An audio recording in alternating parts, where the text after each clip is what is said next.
Over the next several hours, Leo focused entirely on using mana drain on Leah. To prepare for the long session, he consumed a high-grade energy potion. Leah had also downed a high-grade mana potion, ensuring a steady supply of mana for Leo to draw from. Lilith floated nearby, watching closely. "She's definitely addicted to the sensation," she commented, eyeing Leah's dazed and blissful expression. "The way her eyes glaze over, it's almost scary." Leo frowned. "There aren't any side effects to mana drain, are there?" "Not exactly. You can kill someone if you drain all their mana, but the spell itself is harmless when controlled," Lilith explained. "The real danger is psychological. If she becomes addicted to the feeling, she might seek it elsewhere, maybe even from someone dangerous. Vampires, for instance, can replicate that same sensation." Leo grimaced. "Come on, she wouldn't go that far, right?" Lilith shrugged. "Humans are unpredictable, especially ones like her. Well, whatever happens, it's not my problem after this. Once this mission ends, I'm out of the Scarlet family's affairs." Lilith smirked faintly. "Let's hope it's that simple." A knock on the door interrupted them. "It's time for lunch, young lady," Edwin's voice called from the hallway. Moments later, he entered with a cart of food, though Leo quickly noticed something off. "Where's my food?" he asked, staring at the empty space on his side of the table. Edwin didn't flinch. "The mission doesn't require us to feed you. Consider yesterday's meal a privilege, one that's no longer extended to you." Leo scoffed. "Wow, really? This is about what I said in the bathroom, isn't it? You're acting like a child." Edwin's eyes flashed with cold fury. "Impertinent brat. Know your place." "Leo, move," Lilith shouted suddenly. Edwin's arm blurred as he lunged forward, fingers aimed directly at Leo's throat. Leo's eyes widened, frozen. Even if he'd seen the attack coming, he wouldn't have been fast enough to dodge. But the strike never landed. Edwin's clawed fingers stopped an inch from Leo's neck, his nails barely piercing the skin. A thin line of blood trickled down. "Young lady," Edwin's voice faltered. He turned stiffly to look at Leah, who stood behind him, her face shadowed with anger. In her hand, she held a black dagger, plunged deep into his side. "Who gave you permission to lay a hand on him?" Leah asked coldly, her voice razor-sharp. I acted on my own. I apologize, young lady," Edwin muttered, pale from the pain, but composed. "It won't happen again." Without a word, Leah yanked the dagger from his side. Blood sprayed onto the table, ruining the meal. Edwin gritted his teeth, quickly pressing his palm to the wound to slow the bleeding. "I've lost my appetite." "Leave," Leah said flatly. "Yes, young lady." Edwin bowed his head and began clearing the table, ignoring the pain.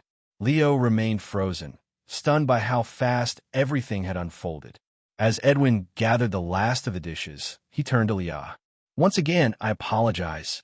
I will discipline myself for my actions." He started for the door, but Leah's voice stopped him cold. "Wait."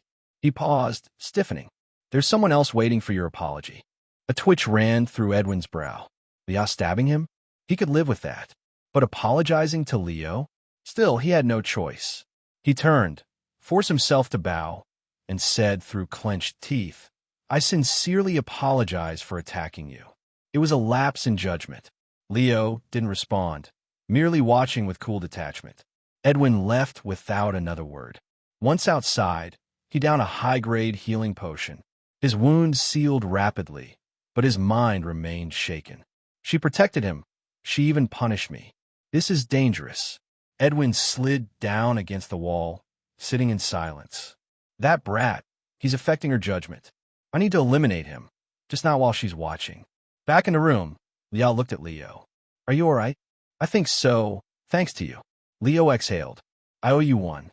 I was brought here expecting death, yet she saved me," he thought. What a twist. "Here, a high-grade healing potion," she said, offering him a beautifully decorated bottle. "It's not that bad. A low-grade one will do." Leo took out his own and drank it. He hated wasting rare items, even ones that weren't his. "Then let me clean it for you," Leah said softly. Before he could react, she stepped closer and gently cupped his face. Then, without warning, She leaned in and licked the blood from his neck. Leo froze as her warm tongue traced along his skin. He wanted to pull away, but her grip was firm, far stronger than he expected. When she finally let go, she stepped back, eyes glazed, and collapsed onto the bed in silence. "Well, someone's having a good day," Lilith smirked. "Is this your first time being licked by a girl?" Leo wiped his neck with his sleeve, choosing to ignore her. A few minutes passed before Leah sat up and motioned for him to join her on the bed. "Sundown is still a few hours away. I prefer to conserve energy until then," Leo said, assuming she wanted more mana drain. "I just want to talk," she replied, patting the space beside her. Leo hesitated, then sat down. "I'll be direct," she began. "I want you to stay here, with the Scarlet family. Work for me." Leo blinked. "What?"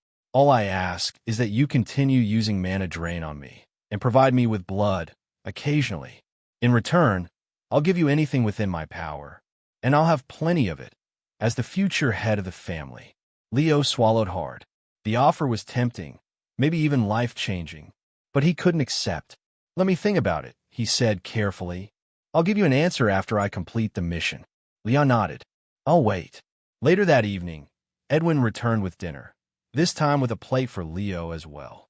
"Don't worry," he said flatly. "It's not poisoned. If you're unsure, I'll eat it first," Leo added without emotion. Leo shook his head. "It's fine. I believe you."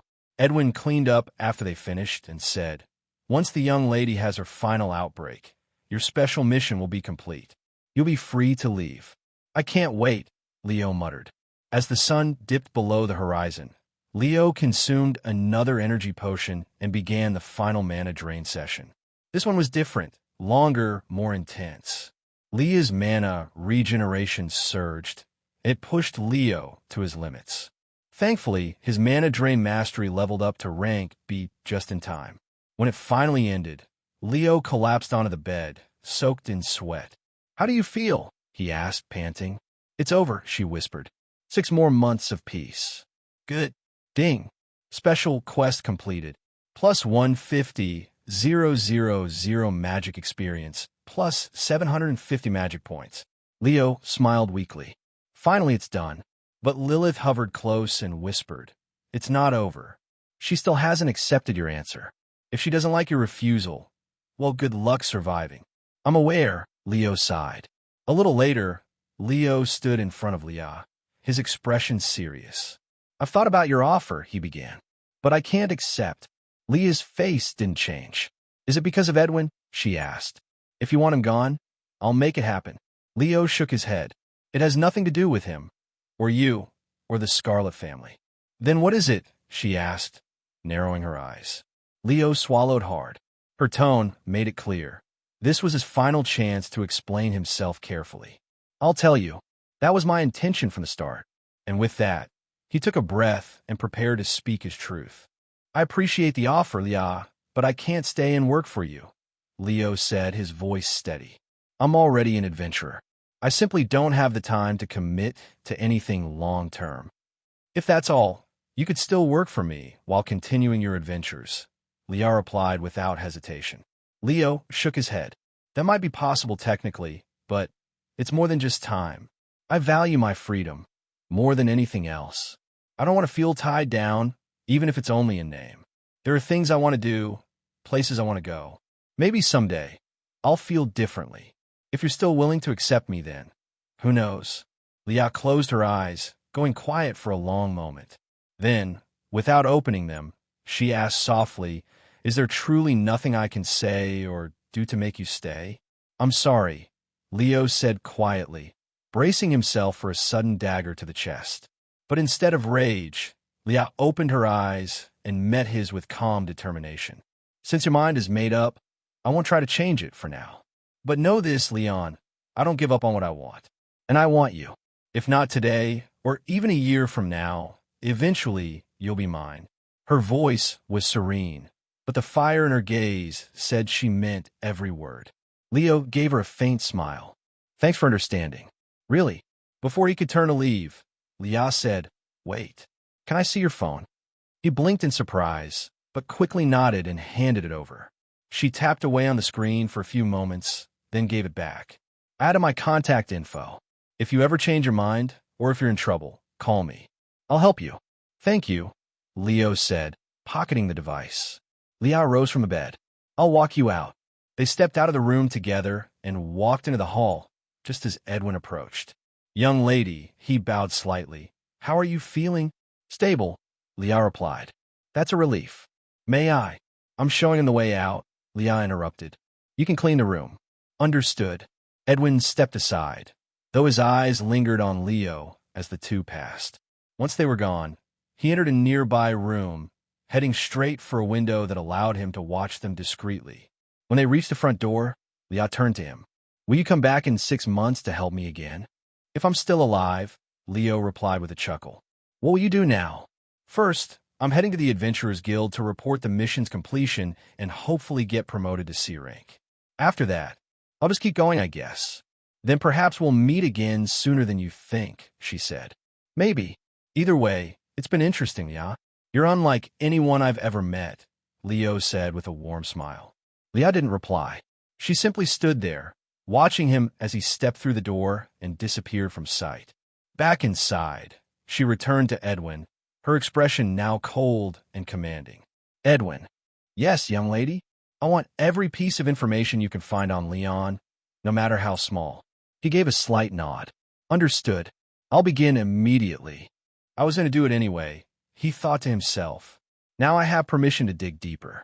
But just as he turned to leave, Leah spoke again, her voice like ice. One more thing. I forbid you from harming Leon. Young lady, he turned, blinking in confusion. Don't play dumb, Edwin. I can feel your killing intent even now, she said, eyes glowing a dangerous crimson. He is under my protection. One day, he will be part of the Scarlet family. I will not tolerate anyone hurting him. Do I make myself clear? Edwin's jaw clenched, but he bowed his head. Yes, young lady. I swear. I won't lay a finger on him.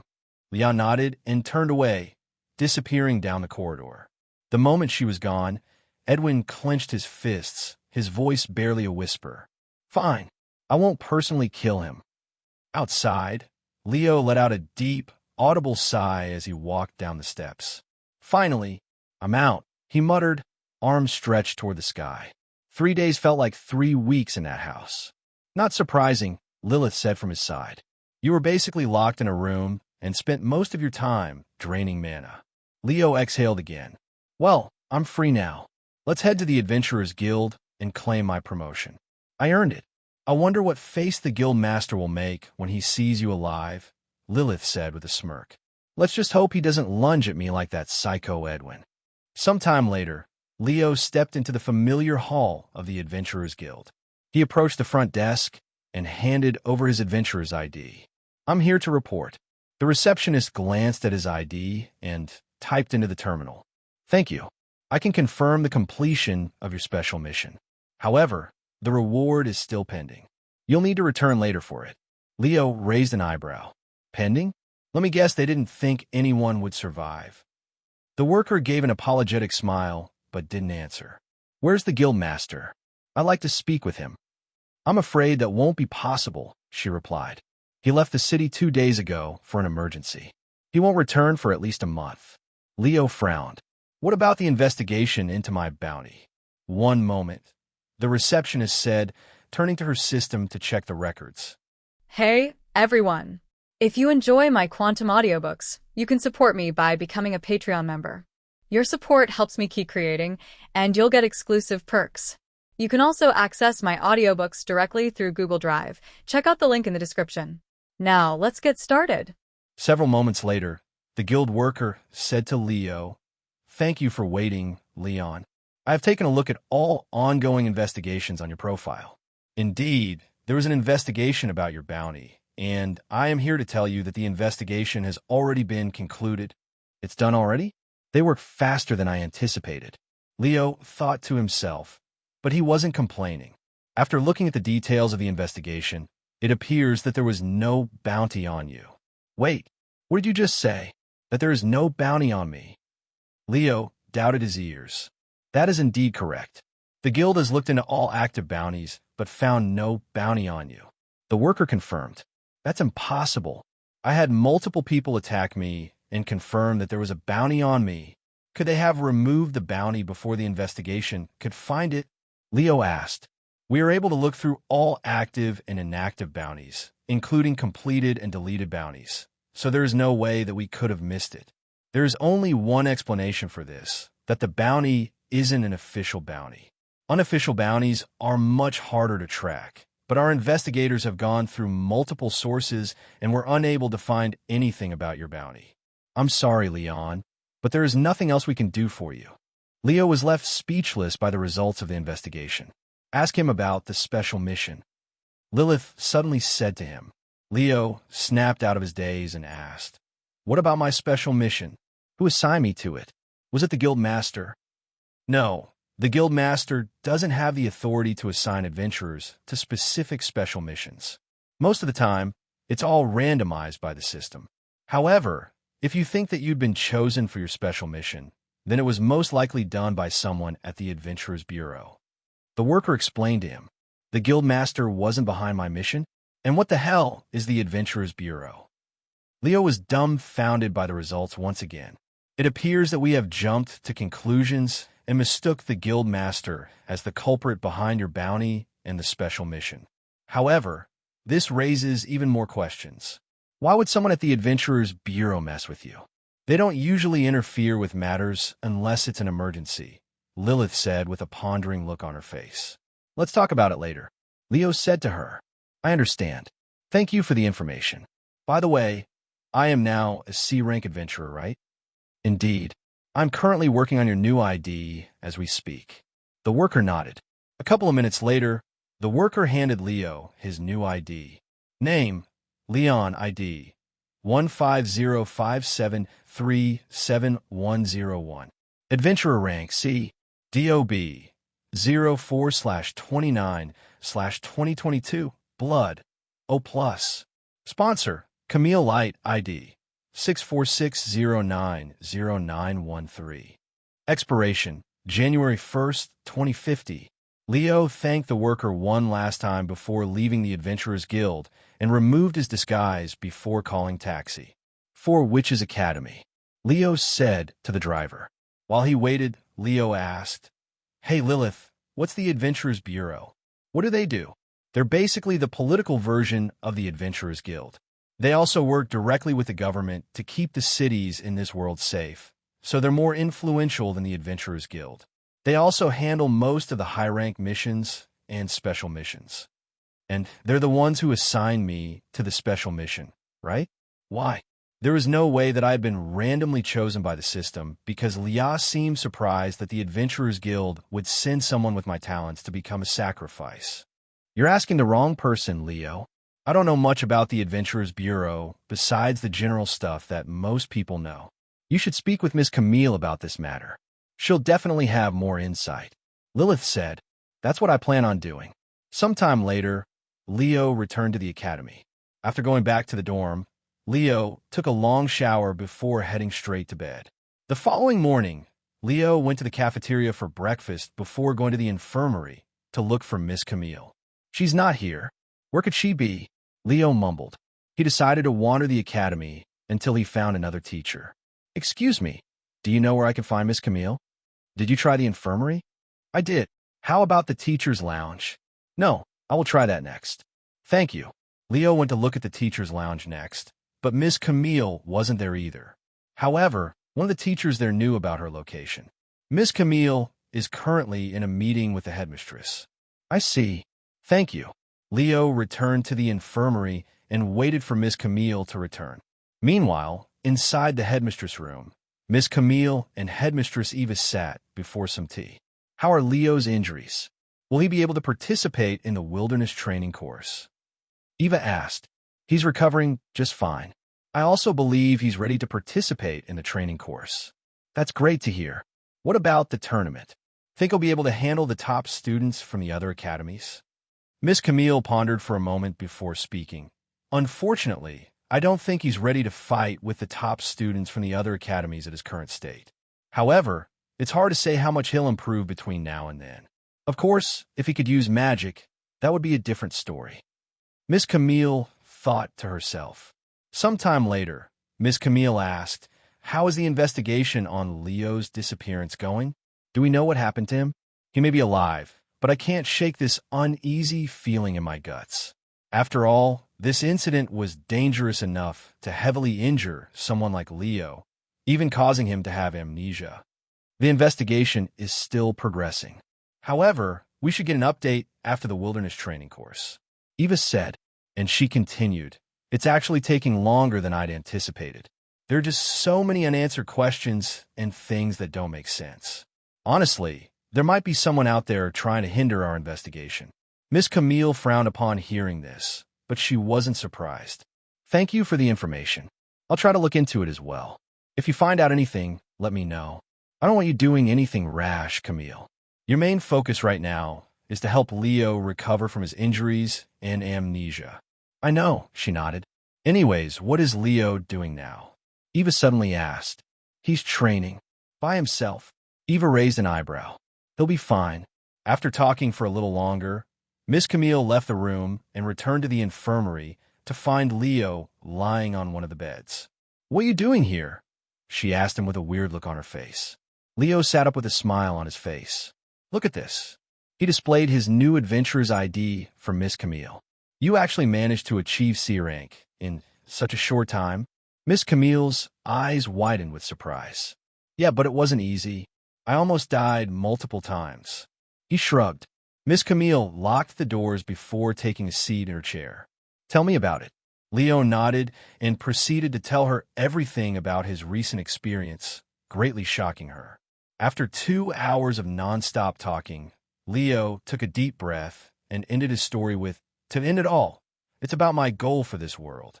Although it's nothing grand or ambitious, I think it a fairly important one, which is to survive this world. Honestly, I wouldn't blame you even if you don't consider this a real goal. However, this will be my focus until I find something that I want to achieve, even at the cost of my life." Miss Camille closed her eyes and started rubbing her eyes. Sometime later, she released a long sigh. "I left you alone for barely 2 weeks, and you've managed to get yourself in so much trouble. I'm afraid what might happen to you if I leave you alone for even a little longer. You can't blame me for this. I am a victim here," Leo exclaimed. "I know. However, this bounty of yours is quite troublesome. Do you have any idea about who might be behind it? I thought it was Guildmaster Boris at first, but that no longer seems like the case," Leo sighed. "Give me a moment to think about it." Miss Camille began pondering in silence. After spending several moments to ponder in silence, Miss Camille spoke. "If there had been an official bounty placed on your head, whether it be official or not, you wouldn't have been able to walk in the street without being attacked. There's only one reason I can think of that explains your situation. Leo, there's a personal hit on you." Leo raised his eyebrows. "What?" he muttered in a dazed voice. "It means that someone had disguised an assassination attempt as a bounty. The person who wanted you dead had specifically picked your teammates to become assassins without letting them know the truth by disguising it as a bounty. That's why the Adventurers Guilds couldn't find anything during their investigation. The bounty was only available to your teammates and the team of adventurers that had chased you." Miss Camille explained, and she continued, "For example, let's say I want someone dead, so I send you a fake bounty, hoping that you'd accept it and kill the person for me. This way, only you and I know about the bounty, leaving almost no evidence behind, unless they find whatever we use to contact each other, like phones with texts. Do you understand now?" Leo nodded. "So the bounty was fake, and my teammates have been tricked to attack me? Why would anybody do such a thing? I don't recall offending anybody.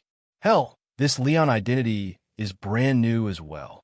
Unless you, Miss Camille, used someone else's identity, and they mistook me for that person. No, Leon is a fake identity that I personally made up. Unless they have already met you, there's no way anybody would know about you." Miss Camille shook her head. Leo frowned and said, "Besides Guildmaster Boris, Chrome, those adventurers that had gone on the mission with me, and you, nobody else should know about Leon's identity. Chrome wouldn't do something like this. As for Guildmaster Boris, he can do unpredictable things at times, but he would never harm one of his own adventurers, especially not someone with your talent. As for this Tammy guy, He has no reason to kill you. And if I wanted to kill you, you would already be dead by now, as I had countless chances to do so. If none of these people are suspects, who else could possibly want to kill me? Do people in this world have a habit of killing strangers for fun? This makes no sense at all, Leo exclaimed. You're forgetting someone else? Or should I say something? The Adventurers Guild and the Adventurers Bureau also know about you, Miss Camille said. And considering that you had been picked for a special mission that normally wouldn't be assigned to adventurers, there's a good chance that the culprit behind your bounty is from the Adventurers Bureau. The frown on Leo's face deepened, and he asked, why would the Adventurers Bureau want to kill me when I have never even heard of them until recently? Aren't they basically the government? Miss Camille suddenly showed a worried expression on her face. After some hesitation, she spoke. To tell you the truth, I might be the reason you're being attacked. Leo's eyes widened with shock. Let me explain. As an S-rank adventurer, my role as a healer is very valuable and almost irreplaceable. When I wanted to retire, everyone was against it. Whether it be my own family or the Adventurers Bureau, none of them supported it, especially considering my age. I'm not even 30 years old, yet I am already retiring. Meanwhile, most adventurers would not retire until they are well past that prime age or they have suffered an injury that prevents them from fighting. My retirement was frowned upon by everyone, and it had upset many powerful people. Despite that, nobody dared to touch me because they didn't want to be responsible for the death of an S-rank healer. I still don't understand how that's related to me. Leo shook his head. You're my first sponsor. They probably see this as an opportunity to finally mess with me. Seriously? I'm being hunted because of such a petty reason. Leo was in disbelief. This is just a theory, but it's the only one I can think of. Otherwise, there is no reason why anyone would want to kill you. I'm sorry, Leo. This is all because of me. Miss Camille sighed. There's no reason for you to apologize. You're not at fault here. The only ones at fault are those unreasonable bastards that decided to kill me. An innocent man, just to mess with you. Leo exclaimed. Anyways, is there anything we can do in this situation? Or should I just create a new identity? I don't mind climbing back to C rank for a second time. It wouldn't even take that much effort if nobody is trying to sabotage me. You'll have to register in another city if you want to become an adventurer under a new identity. Don't forget, they know that you have an S-rank dark magic affinity and wind magic affinity. Do you know how many people out there have S-rank dark magic affinity? They'll realize it's you right away if you register in this city. Miss Camille said, and she continued, there's no need to be hasty. Until we figure out a solution, stop being Leon. The wilderness training course is next week, too. You won't need to become an adventurer for a while. Leo nodded. I understand. Anyways, you should spend the next week preparing for the wilderness training course. I bet you'd barely use your sword the last 2 weeks. Go brush up your swordsmanship. You won't be able to use magic with so many students around. I understand. What about you, Miss Camille? Are you going to train with me? She narrowed her eyes slightly and spoke in a cold voice. No, I have some business at the Adventurers Bureau, so you'll have to train without me for a little longer. Leo's mouth dropped after hearing her words. Don't tell me you're going there to... Leo swallowed nervously. There's only one way to confirm a theory. To go directly to the source, she calmly said. I appreciate your consideration, but I don't want you to do anything rash and get in trouble. The Adventurers Bureau is part of the government, right? Nothing good will come out of messing with them. Who said anything about messing with them? I'm just going there to ask some questions. And you are underestimating the influence of an S-rank adventurer. Thank you for worrying about me, but I'll be fine. This isn't my first time visiting that place, either. If you say so, Leo nodded. One last thing before you leave. This is about the Scarlet family. You should stay away from them. They're more dangerous than you think. I don't know much about this Leah Scarlet, but their family is surrounded by bad rumors, especially the main family. From corruption to illegal assassinations, the Scarlet family seems to have connection to all of them. Don't worry. I've already told myself to never be involved with the Scarlet family ever again. Leo smiled. Good. Then I will see you later. Sometime later, Miss Camille left the infirmary and Leo went to the training center to continue his training with the sword. After leaving the infirmary, Miss Camille went to find Headmistress Eva. Camille, did you forget something? Eva asked her. No, I just want to let you know that something came up, and it requires me to leave the city for some time. What? What about the wilderness training course? Your presence is essential there. Don't worry, I will be back before then. I'm just making a quick trip to Celestial City. Celestial City? Eva's eyebrows raised with surprise. Why are you going to such a depressing place? There's nothing but bureaucracies there. I have some business with the Adventurers Bureau. Anyways, I will leave now. All right, I will keep an eye on Leo while you're gone, Eva said with a smile on her face. Don't do anything weird to him. Miss Camille frowned slightly. Eva chuckled. I will try not to. Miss Camille left the academy shortly after and returned to her own home. You're back early, Sophie said when she saw Miss Camille. Yes, and I'll be gone for a few days. Where are you going? Celestial City. Sophie's eyes widened with surprise. Don't you hate that place? Why would you suddenly go there? I don't have a choice, Miss Camille said as she opened the doors to a certain room. However, when she opened the door, there was no room on the other side. In fact, there was nothing on the other side. It was pitch black, almost as though it was the void. I will be right back. Miss Camille entered the door and disappeared into the darkness. Sophie didn't follow her inside and stood outside with a pondering look on her face. Why is she visiting the treasure vault if she's just going to Celestial City? Sophie wondered to herself. Several minutes later, Miss Camille came out of the darkness, but her appearance was completely different, and she was fully dressed in a fancy pair of white and golden robes and accessories, not to mention the golden staff in her grasp, looking like a fantasy character out of a video game. You're going to the Celestial City fully geared? You're even weaning your S-rank artifacts. Don't tell me you're going there to start a war. Sophie swallowed nervously after seeing Miss Camille's appearance, as she was wearing all of her best equipment that she used to wear when she was an active adventurer. In fact, she was wearing things that she normally wouldn't wear even in labyrinths. A war? Well, that will depend on their response, Miss Camille calmly said. Whose response? Sophie couldn't help but ask. The Adventurers Bureau. Sophie's jaw dropped after hearing her words. The Adventurers Bureau? Why are you know what? Forget it. I already feel a headache coming, so I'm going to stop here, Sophie said as she rubbed her temples. Once Miss Camille was outside in front of her house, she stopped walking and began activating her mana. The cloak on her back suddenly began fluttering, and Miss Camille's body started levitating off the ground. Stay safe, and don't do anything rash, Sophie said to her. See you later, Miss Camille said before shooting into the sky and flying towards the city walls like a rocket. Of course, this was only possible due to her artifact, which allowed her to use the Tier 5 wind magic spell known as Flight. Meanwhile, back at the academy, Leo stopped swinging his sword after he was all out of energy. Although using the sword isn't as fun as using magic, there's just something about swinging a sword.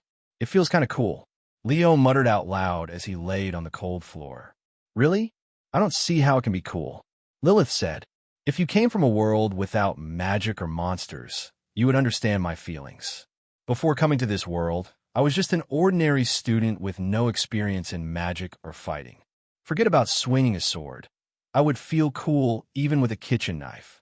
I still don't understand. Lilith shook her head. Forget it.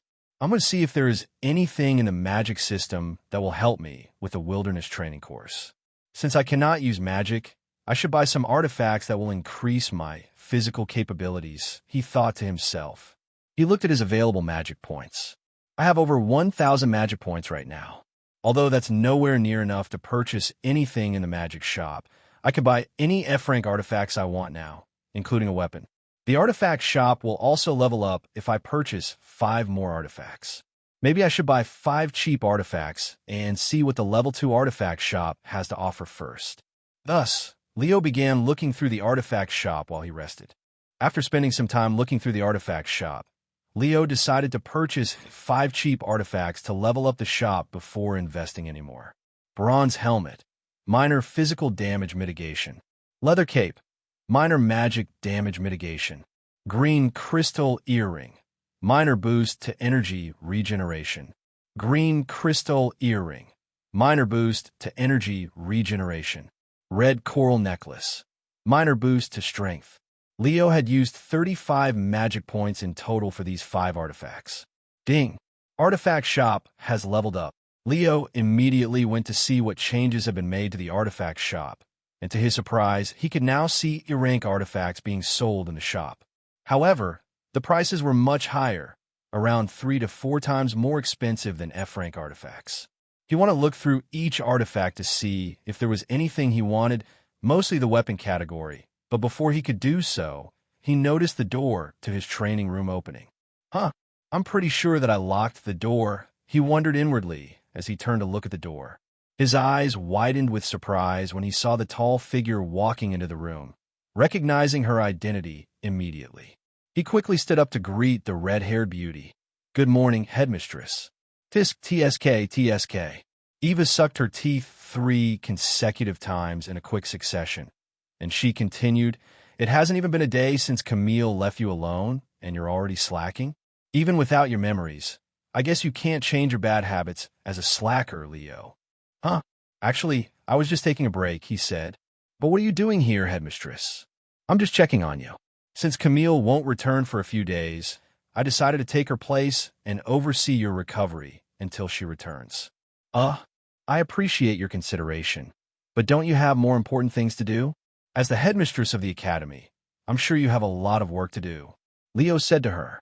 He didn't know why, but he had an uneasy feeling about her.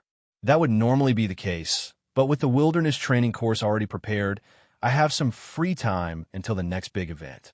Leo raised an eyebrow and said, "Then you should take this time to rest. I can train by myself." Eva narrowed her eyes at Leo. "I have other reasons to be here. I want to see for myself just how much you have recovered." "Catch!" Eva suddenly tossed a potion into the air at him. "It's a medium-grade energy potion. Drink it and spar with me for a bit." "You want to spar with me?" Leo swallowed nervously. Since she's the headmistress of this academy, she's probably even stronger than Miss Camille, right? He wondered inwardly. As much as he wanted to refuse, he couldn't possibly refuse the most authoritative person in this academy. Furthermore, he was a little curious about her strength. Leo chugged the energy potion and pointed his sword at her. "Whenever you're ready." Eva smiled and said, "I should be saying those words." She suddenly raised her right hand to the left side of her face before swinging it back down, and a sword made out of flames materialized in her grasp. "Fire magic affinity?" Leo muttered. He could feel the heat of the sword, even though he was a dozen meters away from it. "Come at me with everything you've got, Leo." Eva beckoned him with a provocative smile on her face. Leo gritted his teeth and immediately rushed at her. Once he was close enough, he started unleashing every combo he knew from the formless sword dance. However, Eva would either block or deflect all of them, and she would do so with seemingly no effort. His technique isn't bad, but it's not as decisive and sharp as before. Is this due to his injury? His strength is also lacking. Eva was a little disappointed by the results. She was hoping that Miss Camille had downplayed Leo's progress, but it is now clear to her that Leo truly wasn't ready to fight the top students just yet. Several minutes later, Eva suddenly went on the offensive. This caught Leo off guard because she had been on the defensive since the beginning, so he thought that she was only going to defend. He tried to fight back as much as he could, but Eva eventually dominated him, and she did so in just 3 strikes. Leo froze his movements when Eva's flaming sword was right beside his neck, and it felt like he was standing right in front of a blazing hot oven. Eva retrieved her sword a moment later and said, "You have a lot of work to do, Leo." "I know," he sighed. "Just knowing isn't good enough, Leo. At this rate, you won't hold a candle against the students in the other school." What do these students have anything to do with me?" Leo asked with a raised eyebrow. "You're going to fight them in the upcoming tournament, so you have everything to do with them." "Wait, tournament? This is the first time that I'm hearing about this. There's going to be a big tournament after the wilderness training course, and all of the prestigious academies in this city will be participating in it with their strongest students. I have already entered your name as a participant." "What? You entered me into this tournament without even asking for my permission?" Leo exclaimed. "Of course. Camille told me that you'd be ready for it, and I trusted her. Also, news of your return has already spread to the other academies, and they're all expecting for you to show up. If you don't, they'll ridicule you and the academy, and I won't have that. However, at this rate, you'll be ridiculed even if you participated in the tournament. Therefore, I will be training you for the next few days. And disclaimer, I have a higher standard than Camille, so whatever you do with her, expect something worse. Eva said with a sadistic smile on her face. At this rate, I will die from training too much, Leo sighed inwardly. How long do you plan on sitting there? Hurry up and stand back up. The training has just started. Eve said to him. Yes. Leo immediately stood up and pointed his sword at her. However, Eve didn't summon her flaming sword and instead raised her fists in front of her. I won't kill you, but it's going to hurt, Eve said with a wide grin on her face. Leo swallowed nervously, but he didn't even have the time to complain as Eve started rushing at him. Whoosh! Eve dodged his sword before thrusting her fist straight into his stomach, sending him flying back. Don't hesitate to strike me with your sword. You won't be able to hurt me, Eve shouted at him as she chased after him. Yes. Upon hearing her words and feeling the pain in his stomach, Leo tossed aside all of his hesitation and started going at Eve as though he was seriously trying to kill her. This brat, he was hiding this much strength. He was a little surprised by Leo's sudden explosive power. Not just his speed, but even his strength increased drastically compared to their first spar. However, despite that, Eve would still trash him with ease. Sometime later, Eve stopped moving and said to Leo, who was on the ground groaning in pain, Camille's been too soft on you, Leo. But I don't blame her. After all, you look like... Eve suddenly halted her sentence and cleared her throat. Anyways, get some rest.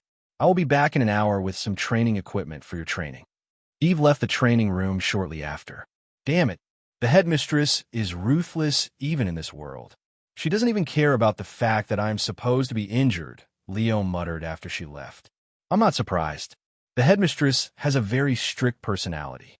If she decides to do something, she will do it to the best of her abilities, Lilith said. Sometime later, Leo sat on the floor and opened the magic shop. I've been ignoring this for a while now, but when the magic shop reached level 3, there were several new options in the shop. Acquire random F-rank passive skill, 100 MP. Acquire random E-rank passive skill, 500 MP. Acquire random D-rank passive skill, 1000 MP. Were passive skills. I've been avoiding it because I didn't have enough magic points before, not to mention the random aspect, but now that I have plenty of magic points, I should purchase one of these and see for myself what they are. After pondering for some time, Leo decided to purchase an F-rank passive skill. Let's hope this gamble pays off. Confirm purchase. Acquire random F-rank passive skill for 100 magic points. Confirm. You have purchased Acquire random F-rank passive skill from the magic shop. You have acquired the passive skill, Novice Combat Expertise. Passive skill, Novice Combat Expertise. Description: increases your combat experience. Leo raised an eyebrow at his new passive skill. Novice Combat Expertise? What kind of? Leo was forced to stop thinking when a load of information suddenly rushed into his head, most of this information being related to combat, such as martial arts, and the information binded with his memories, almost as though they had become his own. Leo, are you okay? Lilith called out to him when his face suddenly became blank, looking dazed. However, Leo was too occupied with the information to even hear her voice. Several minutes later, Leo suddenly snapped out of his daze and began gasping for air. Leo, what happened to you? Lilith, who was constantly calling out to him for the last several minutes, exclaimed with a worried look on her face. After catching his breath, he said, I don't know. I did something with the magic system, and then my mind was suddenly flooded with information. Huh, I don't get it, Lilith said. But before he could explain any further, Eve returned to the training room. Leo, wear this armor. Eve handed him a silver armor the moment she returned. What is this? He asked. It's an artifact that will greatly reduce all physical damage done to your body. You'll be training with this starting now. This way, you'll last longer, not to mention your injuries. So, you actually remember about my injuries? Leo narrowed his eyes. Don't tell me you're upset that I hit you. It's just a few light punches. There's no need to be angry. Eve smiled. Anyways, go ahead and wear it. Despite its appearance, it's actually quite light. Leo nodded and wore the armor, and sure enough, it felt incredibly light, almost as though he was wearing a sweater. Heads up, Eve suddenly shouted before throwing a fist at him. Leo's eyes widened at the surprise attack, but his body somehow managed to react to it before his mind could even process the situation, deflecting her attack. Eve's eyes also widened when Leo had managed to deflect her surprise attack. Not only was this his first time avoiding her attack, but he'd even done so with such fluid movements, almost as though he had done it countless times before. Not bad. I wanted to test out the armor, but you have managed to dodge it. Eve suddenly threw another fist at him. However, just like the first time, Leo's body subconsciously moved by itself, narrowly dodging her strike for the second time. Eve's body froze as she stared at Leo with a look of disbelief on her face. I see. So you're still hiding your power, huh? You think you have the luxury to hold back against me? A cold expression suddenly appeared on her face, causing Leo to swallow nervously. Of course, he wasn't holding back. However, his new passive skill had improved his combat experience more than he'd anticipated, and there was no way he could explain that to Eve without revealing to her about the magic system. Thus, over the next several hours, Eve would slowly push Leo to his limits to see just how powerful he was. At the end of the day, Eve said to him with a smile on her face, "It's been a while since we last sparred with each other, Leo. Although you're not as powerful as before, it's still as entertaining. Maybe it's entertaining for you, but it's definitely not fun for me," he sighed inwardly. "Get some good rest tonight. I'll see you here tomorrow after breakfast hours. Whatever happened, it really improved your fighting prowess," Lilith said to him afterward. Yes, even I was surprised by the results.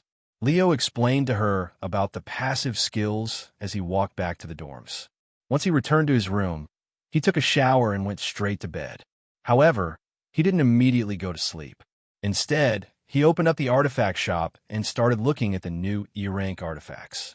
After spending an hour looking through the shop, Leo found an artifact that he wanted to purchase. Diamond Sword. Increases the power of your swords by 50%. Increases the sharpness of your swords by 100%. Although the Diamond Sword had set him back 450 magic points, he truly believed that it was worth it. After that, he returned to the magic shop and pondered if he should purchase another F-rank passive skill. The F-rank passive skill Novice Combat Expertise helped me tremendously. I wonder what I can get from an E-rank passive skill. After pondering for some time, Leo decided to gamble pretty much the rest of his magic points. Confirm purchase. Acquire random E-rank passive skill for 500 magic points. Confirm. You have purchased acquire random E-rank passive skill from the magic shop. You have acquired the passive skill, Formless Sword Dance. Leo's eyes widened with shock after seeing the passive skill. Formless Sword Dance. That's the name of the sword technique that I am currently using. Why is it a passive skill? Does this mean I wasted my... Once again, Leo stopped talking when information about the Formless Sword Dance started flowing inside his mind. However, Leo quickly realized that there were some differences between the two Formless Sword Dance. The Formless Sword Dance, in the form of a passive skill, seemed to be a superior version of the one taught by Chrome, with more refined movements and combos, and there were even 100 combos instead of 99. Leo suddenly jumped out of his bed and walked to the living room, where there was much more room.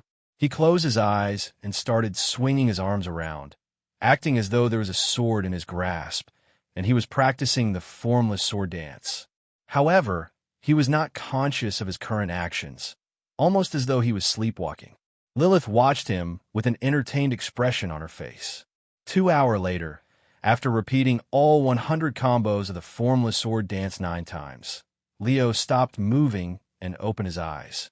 He took out a real sword from his spatial ring and started swinging the sword around, performing the Formless Sword Dance again, and for the 10th time, his movements unbelievably smooth and natural, almost as though he'd been practicing this technique every day for hundreds of years. After his performance ended, Leo fell asleep on the floor and wouldn't wake up until the following morning. Why am I sleeping on the floor in the living room? Leo sat up and looked around with a puzzled expression after waking up. You don't remember what happened yesterday? You practiced with the sword until you fell asleep on the spot. Lilith recalled what happened last night to him. That wasn't a dream, he muttered with a dumbfounded look on his face. After getting off the floor, Leo retrieved his sword and started practicing the formless sword dance. And to his surprise, he was suddenly able to perform all 100 combos with incredible ease and smoothly. Wow, it's almost like I have practiced this technique for my entire life. It feels so natural that it's like my body is subconsciously moving on its own, something like muscle memory. Leo swung the sword with excitement. While it's true that your movements with the sword are more refined, your strength and speed is still the same. You'll need to work on your actual body if you want to utilize the sword technique to its fullest potential. Lilith said to him. I know. He nodded. Sometime later, Leo went to eat a light breakfast before making his way to the training center. Since it was getting close to the wilderness training course, more students were returning to the academy to form their teams. Go get yourself warmed up first, Eve said to him when she arrived shortly after he did. Leo nodded and started swinging his sword around. Hey, Leo, do you have a team for the wilderness training course yet? Are you going to pick struggling knights that you don't even know to help their score like previously? Leo raised an eyebrow. I'll probably go alone this time, he calmly said. I would help those in need of help if I could, but I can barely handle myself right now. I don't have the capability to worry about others. There's no need to feel guilty if you are. I respect your decision. In this world, it's every man for himself, and it's no different even for the strong. After warming up, Leo started training with Eve. This guy, his movements are much smoother and precise than yesterday. Even the power behind his strikes are on another level compared to yesterday. If he continues to recover his strength at this rate, he'll definitely be strong enough to participate in the tournament. Eve smiled after seeing Leo's vast improvements compared to yesterday, and she couldn't help but become more passionate about training him. Several hours later, let's stop here for today. I won't be here tomorrow morning because of a meeting, so we'll move our training to the afternoon. This doesn't mean you can sleep in, all right? I understand. Leo nodded. Unlike Miss Camille's training that would last throughout the day, Eve's training only lasted half a day, but the intensity of her training makes up for it. One was like training for a marathon and the other training for a short sprint. That was the difference between these two women. Once Eve left Leo's side, I want to train magic, but Miss Camille isn't here, and I don't want to risk getting caught by the headmistress. Lilith pondered for a moment. Her face suddenly brightened, and she spoke while pointing at his chest. Why don't you just disguise yourself? This way, you won't need to worry even if you're caught using magic. Leo's eyes widened with disbelief after hearing Lilith's suggestion. You're a genius, Lilith. Why didn't I think of this sooner? To think there was such an easy solution this entire time. After resting for some time, Leo left the training room and entered another training room before using the artifact that can change his appearance. After pondering for some time, Leo decided to use the face of a certain main character in a fantasy novel that he'd previously read, and his face began changing to resemble the face in his imaginations. How do I look? Leo asked Lilith after the transformation. You look like a naive child who would be an easy target to take advantage of. Lilith immediately said. Leo smiled. All right, then let's start practicing magic. I will take this time to increase the mastery rank of all my existing magic spells. Wait, Lilith suddenly stopped him.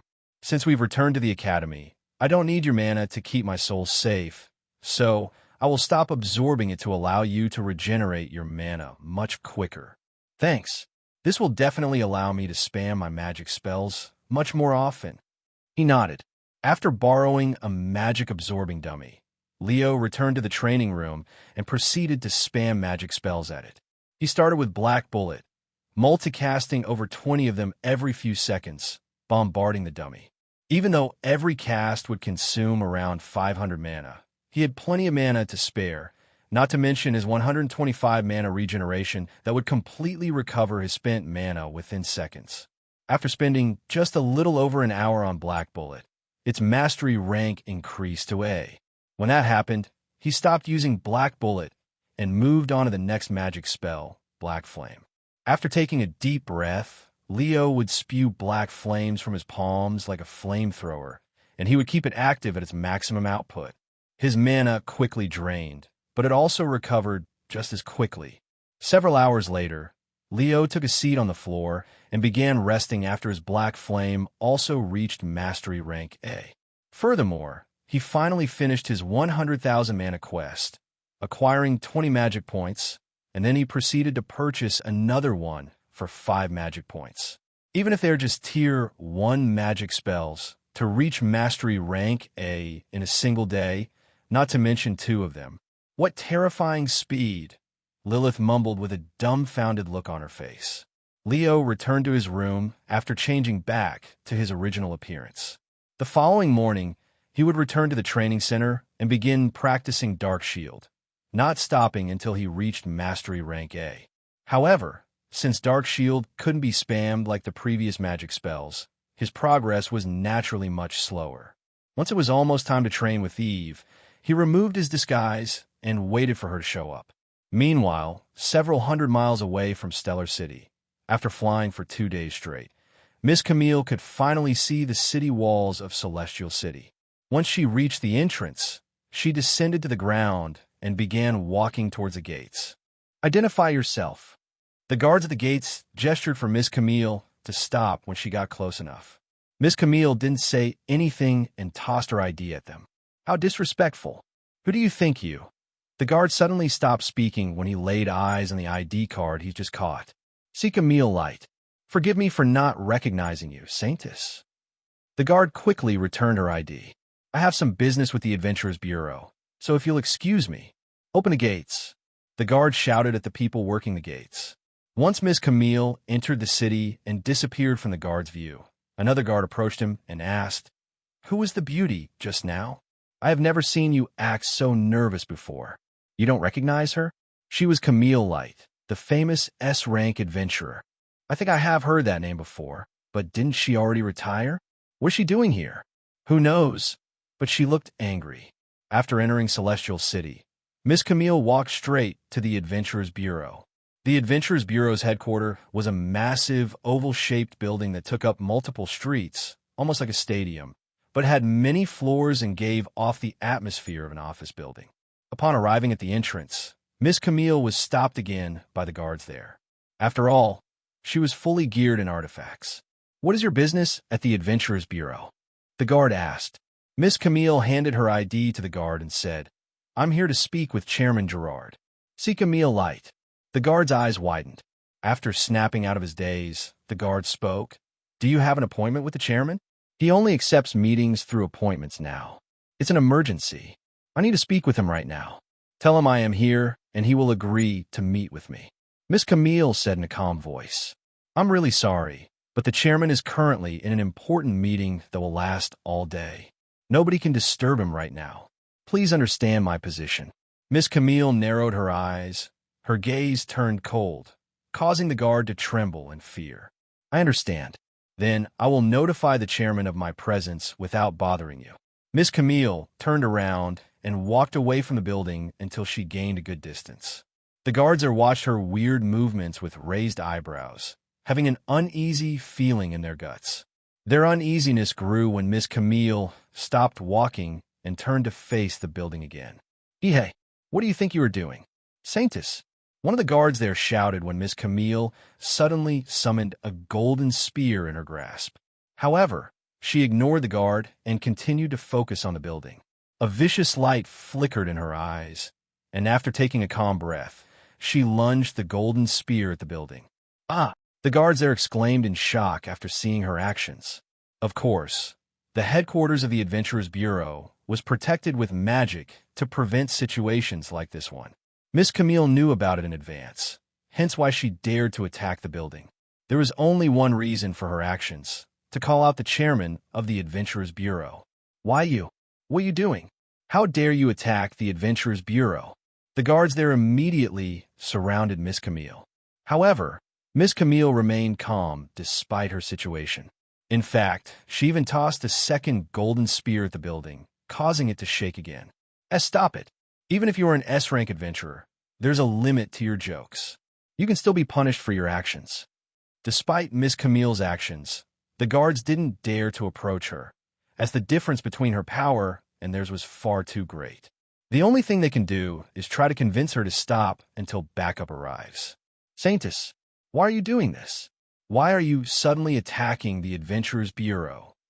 The guards asked her, but she ignored all of them. Call Chairman Gerard out here. I want to speak with him. More and more people gather at the scene. Isn't that the S-rank healer, Saintess Light? What's she doing here? And why is she attacking the Adventurers Bureau? The spectators were baffled by the situation. Sometime later, a group of well-dressed individuals with unfathomable auras around them came out of the building and approached Miss Camille. What the hell is this commotion? Who dares to attack the Adventurers Bureau in broad daylight? A deafening voice rippled throughout the area. The guards there turned to look at the person who just spoke. He was a tall and bulky middle-aged man with short black hair and blue eyes and a stern-looking face. They immediately made a path for this person when they saw his face. Chairman Gerard. They all greeted him. Why, you see, what had happened took you long enough. Miss Camille suddenly spoke in a cold voice. What the hell are you doing here? Chairman Gerard frowned after seeing Miss Camille's face. It's been a while, Father. Miss Camille said with a calm expression on her face. What? Did she just call the chairman Father? One of the guards there muttered. You didn't know? Chairman Gerard's full name is Gerard Light. He's Saintess Light's father. Seriously? You better have a good reason for your actions, Camille. Even if you're my daughter, you have assaulted the Adventurers Bureau today. Chairman Gerard narrowed his eyes on her. Allow me to repeat those words to you. Even if you're my father, your Adventurers Bureau nearly got my friend killed. If I don't receive a proper explanation, I will tear this whole place down. The entire place was dead silent as this father and daughter pair stared daggers at each other. After a moment of silence, Chairman Gerard sighed. Follow me. Let's talk in my office. I apologize for this inconvenience, but let's take a break for our meeting. Chairman Gerard said to the group of people following him. Don't worry, we understand. After all, family matters should be above everything else. I needed to stretch my body anyway. Then let's all return tomorrow at the same time. I don't mind. Sometime later, Camille followed Chairman Gerard into the Adventurers Bureau. Once they were inside his office, Chairman Gerard sat behind his office table and stared at Camille with a frown on his face. I thought you'd never come back to the Celestial City after your retirement, especially after all that fuss you made before you left. Camille sneered. You think I wanted to be here? My friend nearly got killed because of someone in the Adventurers Bureau. Chairman Gerard placed his hands before his mouth and pondered. That's some serious accusations, Camille. Where did you get the idea that someone in my Adventurers Bureau tried to harm your friend? Camille narrowed her eyes and spoke in a cold voice. There are plenty of people who want to get back at me for opposing the Adventurers Bureau and retiring. However, they cannot harm me, so they decided to harm my friend instead. Of course, these people include you, Father. You think I had something to do with your friend? I may despise your decision to retire, but I would never do something this petty. Are you looking down on me, Camille? Chairman Gerard slammed the desk in front of him, causing it to jump. If the desk hadn't been enforced with magic, it would have shattered just now. And you still haven't said anything about your friend. Camille sneered in disdain. Still acting like you don't know anything, huh? There's no way the chairman of the Adventurers Bureau hasn't heard about the adventure that I am sponsoring. In fact, I am willing to bet that you heard about it the same day I signed the papers. Chairman Gerard's eyes slightly. So this whole thing is about that boy, Leon? Indeed, I heard about him. His name was being mentioned practically everywhere I went for the first 2 days in the Bureau. However, so what if I know him? What does that prove? He took a special mission recently to be promoted to C rank. However, this special mission was related to the Scarlet family, and as far as I'm aware, this special mission was a death trap for him. He was sent there as a sacrifice, and only the Adventurers Bureau can assign adventurers to specific special missions. The Scarlet family's special mission Chairman Gerard finally understood the full situation. Due to the nature of the special mission, the Adventurers Bureau had blacklisted it so that their system wouldn't automatically assign any adventurers to it. However, the fact that Leo had been selected to do the mission meant that someone had purposefully assigned it to him. I want you to investigate the person who assigned him the special mission and find out why this person did it. If you don't find the person responsible, I will hold you and the entire Adventurers Bureau accountable, and you can forget about our agreement. You. Chairman Gerard stood up with a deep frown on his face. That agreement was the only reason we allowed you to retire. And what about your part of the agreement? That the Adventurers Bureau would never bother me if I agreed to it? Your party was the first to break the agreement, so it would only make sense for me to do the same. Chairman Gerard gritted his teeth in anger, but he quickly composed himself and sat back down. Very well. We will investigate the person responsible for assigning your protege to the Scarlet family special mission. Is this all? He asked. No, I am not done. Someone had also placed a bounty on him. It could be the same person who assigned him to the special mission, but it could also be a different person. A bounty? I understand the special mission case, but anybody could have put a bounty on him. Why would you suspect that we're also part of it? Because the bounty appeared right before his special mission, and the bounty hunters that had been selected were his teammates during an ongoing mission, or do you expect me to believe that it's just a coincidence? Camille spoke, and she continued, furthermore, only very few people know about the existence of Leon. If not the Adventurers Bureau, who could access his information at will? Who else would try to kill him? Chairman Gerard pondered for a moment before speaking. We will investigate the person behind the special mission, but we will not entertain you with the bounty issue unless you have concrete evidence that my Adventurers Bureau was involved. If you're not satisfied, you can do the investigation yourself. When you find the culprit, lock him in a cell for me. I want to personally question him. Understand. Then about our agreement. That will depend on the result of your investigation. Camille said in a cold voice. I'm leaving now. I will stay in the city for 2 days. Let's hope you find a culprit by then. Wait, Chairman Gerard said, right as Camille turned around. There is going to be an awards ceremony for your brother next month. Will you be attending? He asked. I only have one brother, and he's already dead, Camille said in a calm voice before she left the room. Chairman Gerard laid back on his chair and rubbed his eyes.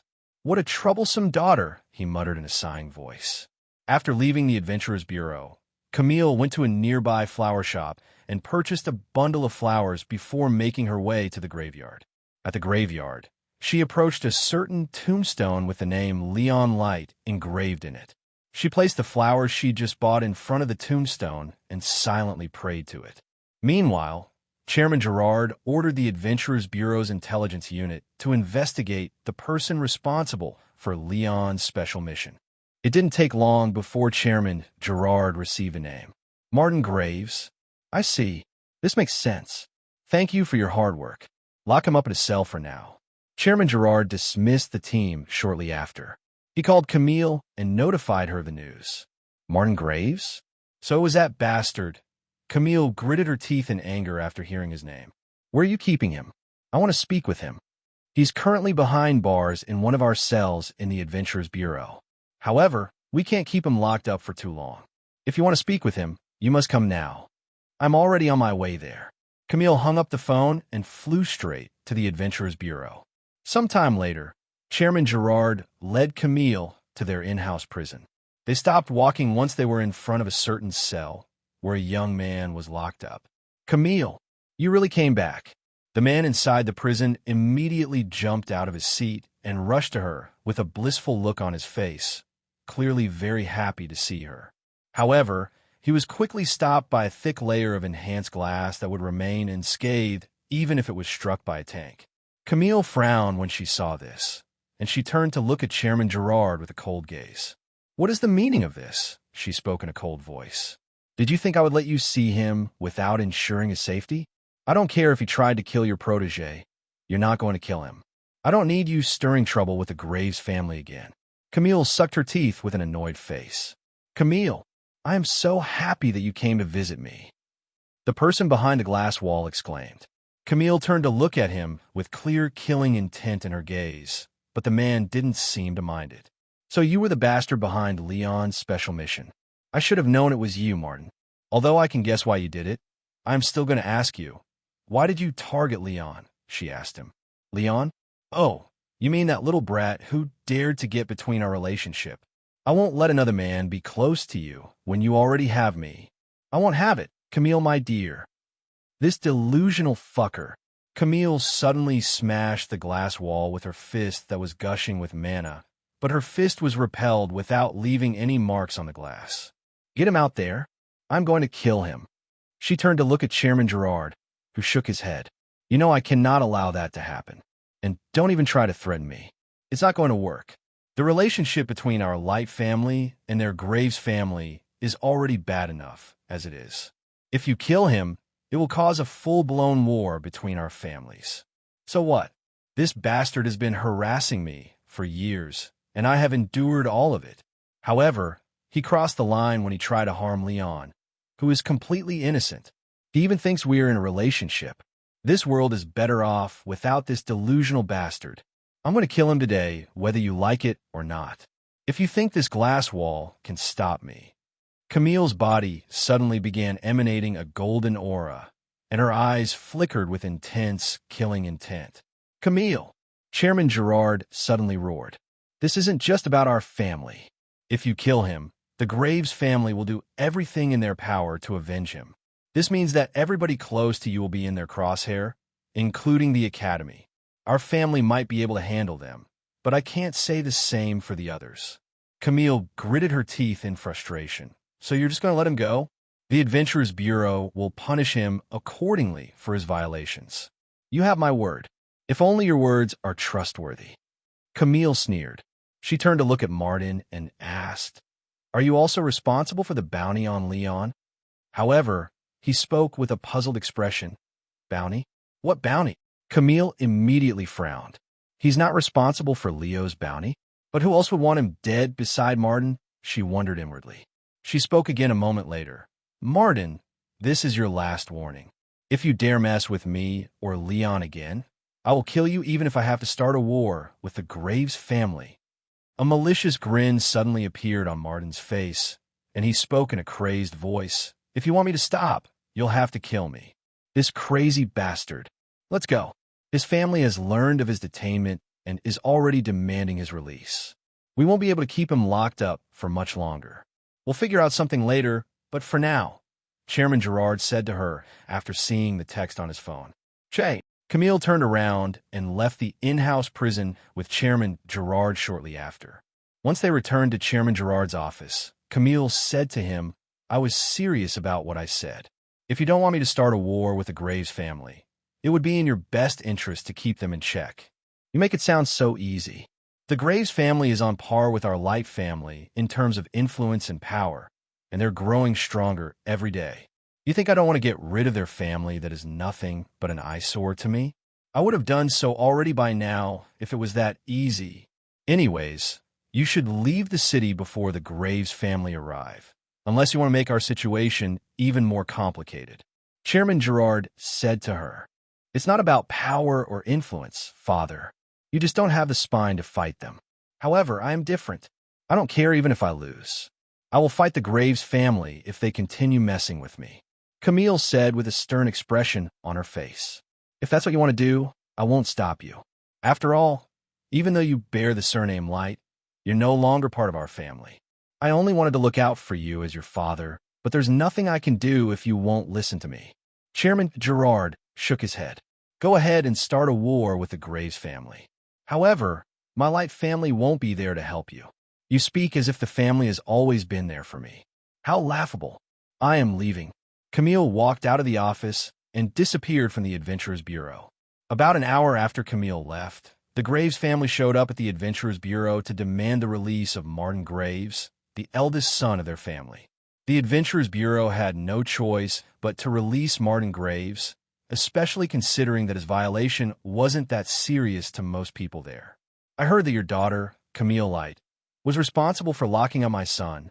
I demand an explanation. Chairman Gerard. Martin Graves' mother, Elizabeth Graves, exclaimed. I don't need to explain anything to you. Your son's actions have violated the Adventurers Bureau's code of conduct by abusing his authority. There have also been many reports that complained about his inappropriate behavior at work. Therefore, as the chairman of the Adventurers Bureau, I am removing Martin Graves from his position, effective immediately. You dare! Elizabeth pointed at him with a trembling hand. We have already released Martin. If you want to cause a scene, do so outside. Chairman Gerard said with a nonchalant expression. Once they were outside, Martin said, Mother, You don't need to say anything. That vixen Camille light is at fault here. Elizabeth sneered in disdain, and she continued, Let's go home first. We'll see what your father can do. Okay. Martin nodded. They began approaching their car, parked nearby. However, before they could take 2 steps, Martin's eyes suddenly widened with shock, and he shouted while pushing his mother aside, Watch out. Martin! Elizabeth exclaimed as she was sent flying. Boom! A black spear suddenly fell from the sky and landed right where Martin Graves was standing, causing a massive explosion. The people outside the Adventurers Bureau scattered like ants after the explosion. That was dark magic. Are we being attacked by vampires? Someone there shouted. That's impossible. Even if they somehow snuck into the city, they wouldn't attack the Adventurers Bureau in broad daylight. The guards working in the Adventurers Bureau rushed outside and prepared to defend the place, but a second attack did not come. Once the smoke cleared up, Elizabeth rushed to her son, who was now lying unconscious inside a large crater. Martin! Elizabeth jumped into the crater and checked Martin's condition. He's still alive. She sighed in relief after feeling his heartbeat. However, Martin was in a bad condition. His body was badly damaged with burn marks all over his body, looking as though he'd been struck by a truck at full speed before landing in a pit of fire. Healer. Who here is a healer? Hurry up and heal my son. Elizabeth began looking around frantically, almost as if she was being possessed by a demon. I am a healer. However, I don't think I have the capability to. I don't care. Hurry up and start healing him. Sometime later, Chairman Gerard came outside with a frown in his face. What the hell happened here? Who dares to attack our Adventurers Bureau? He couldn't believe it. We don't know, Chairman. Someone suddenly attacked Martin. Chairman Gerard rushed to Martin and his mother's side. Gerard, this is all your fault. It must be that damn daughter of yours who assaulted my son. Elizabeth started pointing fingers. Chairman Gerard stared at Martin with a pondering gaze. After a moment of silence, he spoke in a nonchalant voice.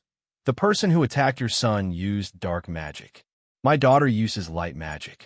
I understand that you're angry, but you shouldn't throw around baseless accusations like that. Bullshit. She must have hired an assassin or something. She's the only one who has a motive. Elizabeth roared. Oomph. Your son has a pretty bad reputation, and this is a well-known fact in the city. I wouldn't be surprised if there are many people out there who want to kill him. Anyways, I've already called for the police and the paramedics. I hope for the best for your son. Chairman Gerard said as he turned around. Wait, you can use light magic as well. Why aren't you healing my son? Elizabeth suddenly shouted. Chairman Gerard halted his movements and turned around to stare at her with a cold gaze. You want me to help you right after threatening me? Who do you think you are? And unlike my daughter, I am not very experienced with healing magic. I won't be able to heal him even if I want to. Just wait for the paramedics and hope for the best.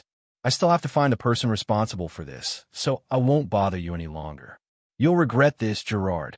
I swear that you and your family will regret this. Elizabeth stared at his disappearing back with intense killing intent in her gaze. The police and paramedics arrived shortly after. While the police spoke with the people there, the paramedics treated Martin.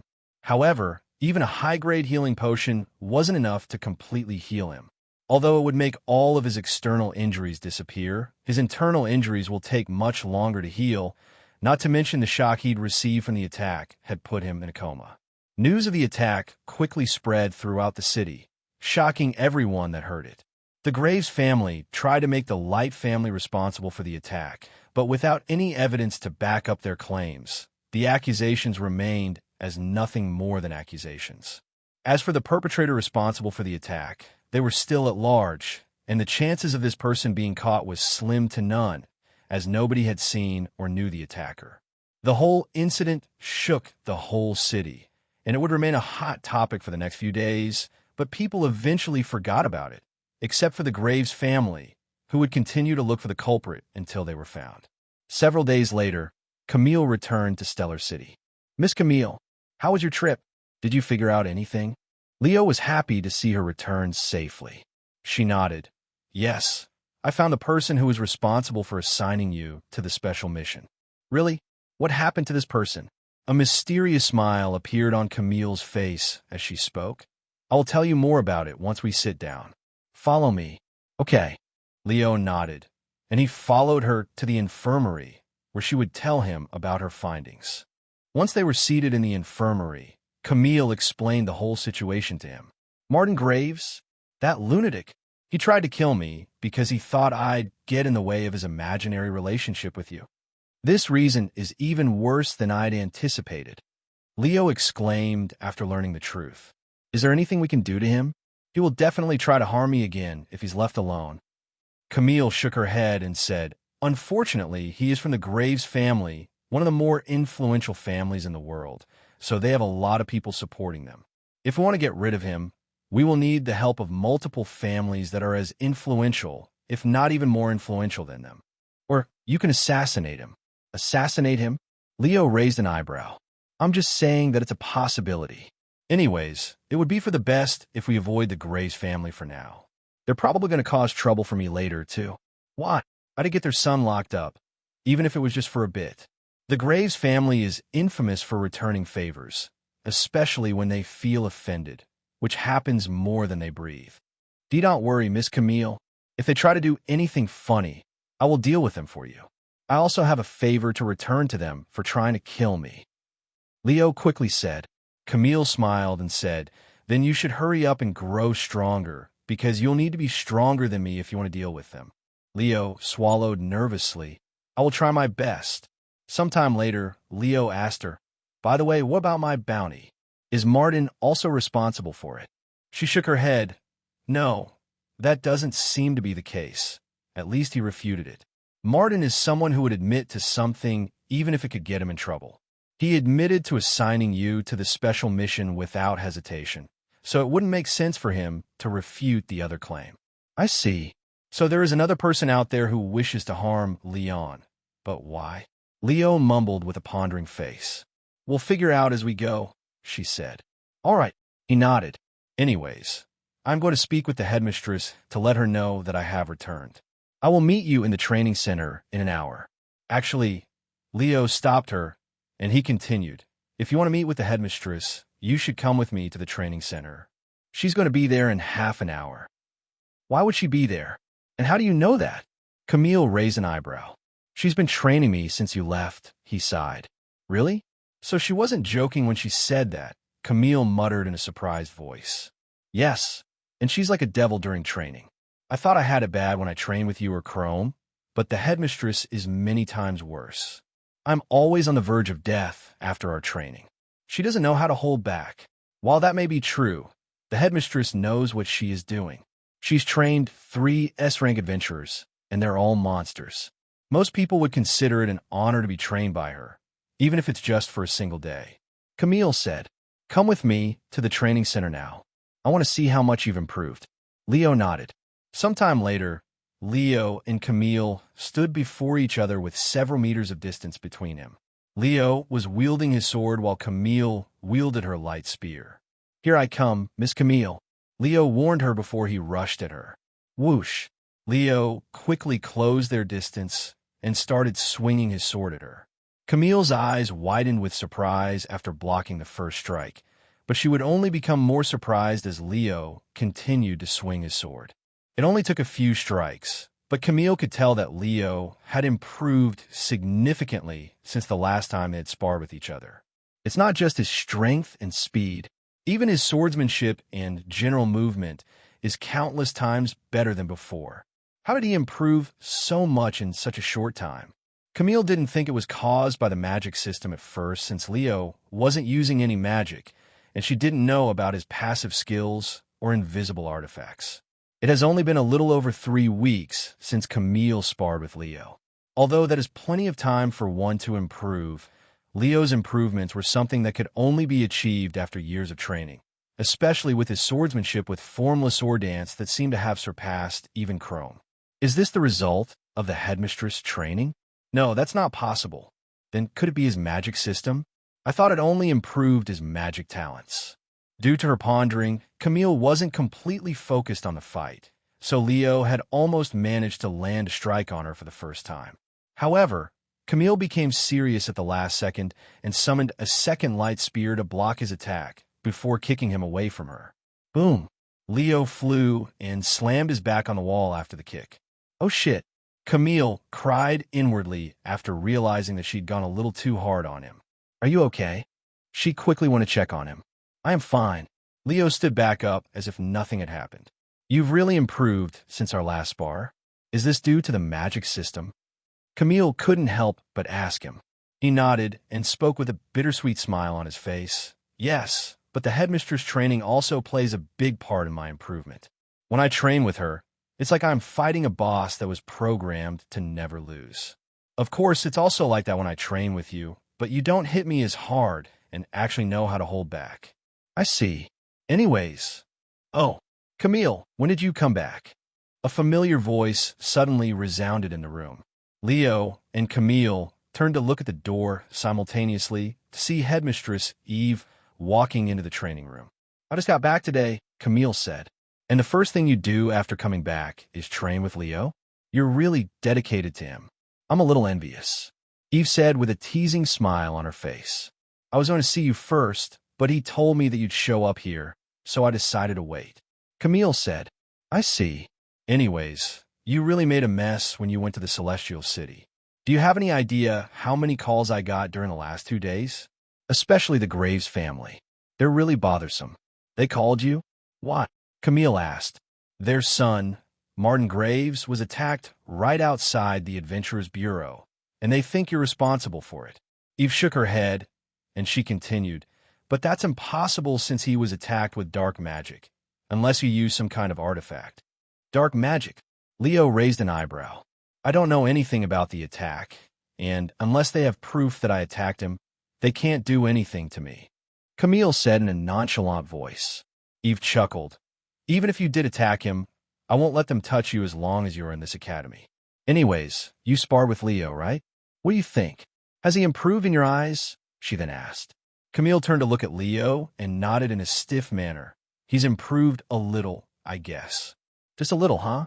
Anyways, today will be our last day of training since the wilderness training course is in 2 days. Do you want to train him instead now that you're back? No, you can continue training him. I'd like to watch as well. Camille said, All right then. You heard her, Leo. Let's not disappoint her with your performance. Eve said as she approached Leo with a sadistic grin on her face. Looks like I'm really going to die today, he sighed inwardly. After wearing all of the artifact for training, Leo began his training with Eve. Several hours later, Eve squatted beside Leo, who was groaning in pain on the cold floor, his body soaked in sweat, looking like he'd just come out of the sauna. Congratulations, you are the 4th person to have survived my week-long training, she said to him with a smile on her face. The last 3 to survive my training managed to become S-rank adventurers. Though, I'm sure you have the potential to do the same even without my training. Camille, can you check on him? I might have broken a bone or 2 in his body. She beckoned for Camille the following moment. I wouldn't be surprised even if every bone in his body is broken after all that. Camille shook her head and went to cast her strongest healing magic on Leo, quickly reducing the pain he felt. Get some rest for the next 2 days, Leo. I have high expectations for you. Eve said to him. By the way, come to my office tomorrow morning, Camille. I have something to ask you. Okay. Eve left the training room shortly after, leaving Leo and Camille alone. Once Leo was completely healed, they both returned home to rest. There's an assembly tomorrow at 3 p.m. in the auditorium. They're going to talk about the wilderness training course. Make sure you're there, Camille said to him before letting him go. Understand. Good night, Miss Camille, and thank you for your hard work. Good night. The following morning, Camille went to meet up with Eve inside her office. Is this about my business in the Celestial City? Camille spoke after sitting down, and she continued, I left the city before Martin was attacked, if that's why I am here. Eve shook her head and spoke. No, this has nothing to do with the Graves family or you. I want to talk to you about Leo. Leo? What about him? Eve narrowed her eyes on Camille, and after a moment of silence, she spoke. Camille, you're not hiding anything from me, are you? Camille raised an eyebrow in a puzzled manner. What do you mean? Eve sighed. I was suspicious at first, but I have confirmed it after spending the last few days with him. Leo. He's not the same Leo that we knew, is he? Camille's eyes widened with shock after hearing Eve's words, subconsciously clenching her fists. Judging by your reaction, I guess I am right. Tell me, Camille, what the hell is going on? Who is he if he's not Leo? Eve sat forward and stared at Camille with a serious expression on her face. A drop of cold sweat appeared on Camille's forehead after hearing Headmistress Eve's words. Leo, what are you? Eve suddenly interrupted. Stop it, Camille. I don't know why you're protecting his identity, but you can trust me. And she continued, I was suspicious about him the moment I saw him when you brought him to my office. For someone with amnesia, he didn't look lost or confused, not to mention his sudden loss of strength. Although it's possible that he had been injured during the time he went missing, I have confirmed it myself during these past few days that isn't the case. During our spar, there were no signs of him being injured. Furthermore, his progress every day doesn't make any sense, especially since I'd gone pretty hard on his body. I thought he was just recovering his strength at first, but it was more like he was progressing his strength than recovering it. If he was truly injured, he wouldn't be progressing so fast. Last but not least, albeit faint, I can sense traces of magic from his body, almost as if he'd used it recently. I believe that he had been practicing his magic before training with me. However, that shouldn't be possible considering that Leo doesn't have the ability to use magic. Now tell me, Camille, who is this Leo with you if he's not the Leo the first knew? And what happened to the previous Leo? Headmistress Eve stared at her with narrowed eyes and a sharp gaze. After a moment of silence, Camille sighed out loud. All right, fine, you're right.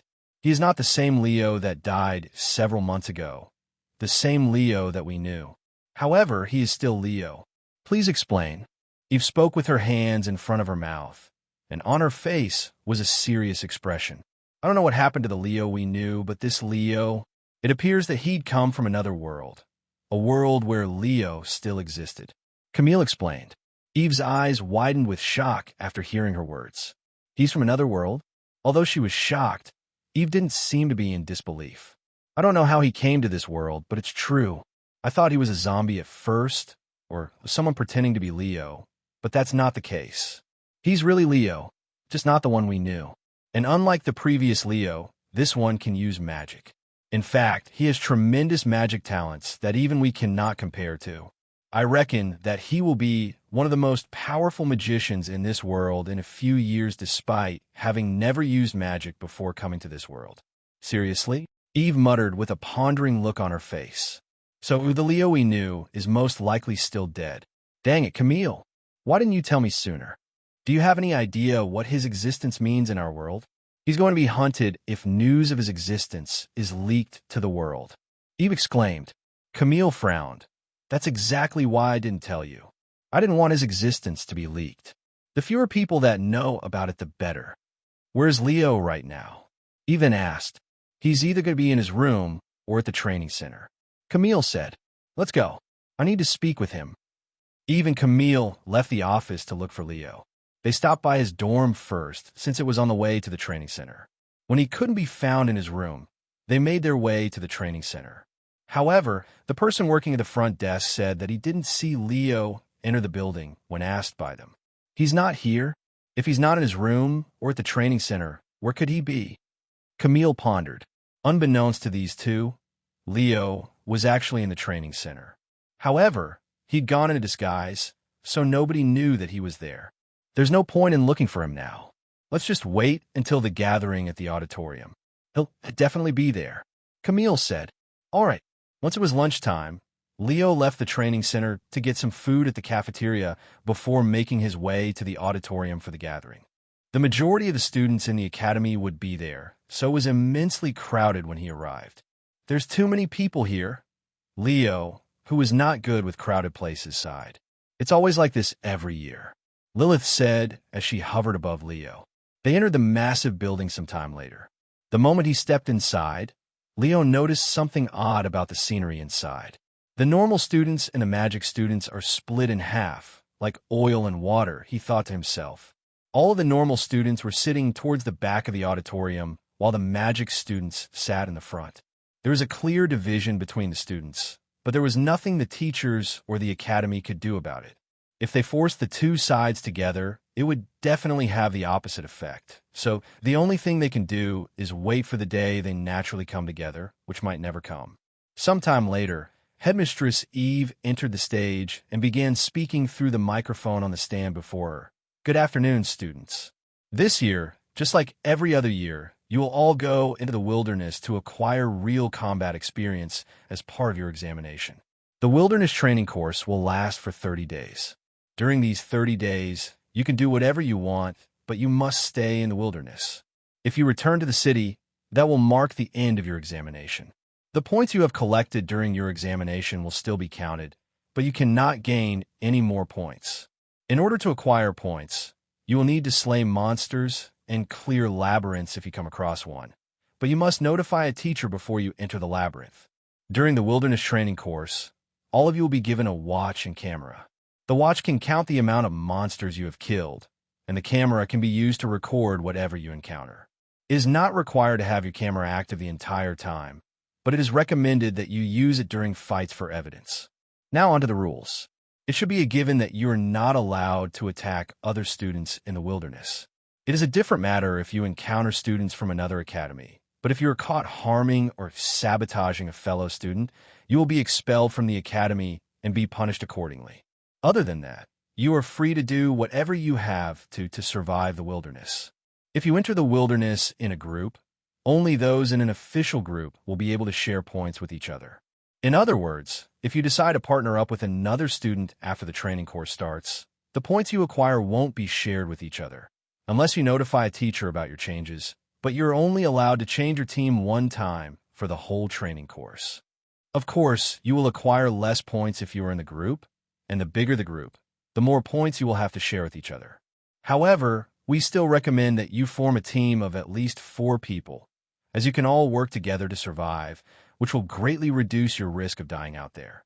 Keep in mind that today is the last day for you to form a team and change it as many times as you want.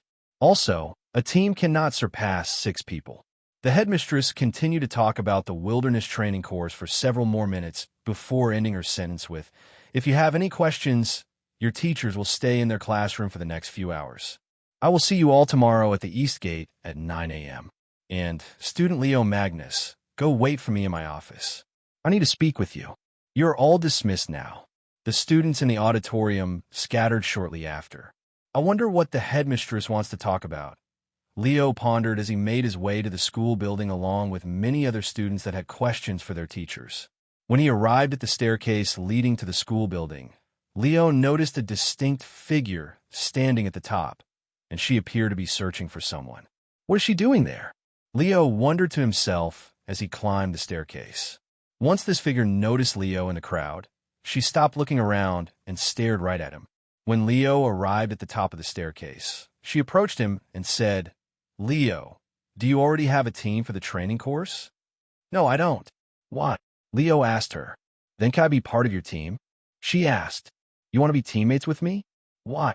Leo raised his eyebrows in a puzzled manner. "I want to repay you even if it's a little before I leave the academy. I have decided to leave after the training course, and since I won't have any need for the points, I will give them all to you at the end.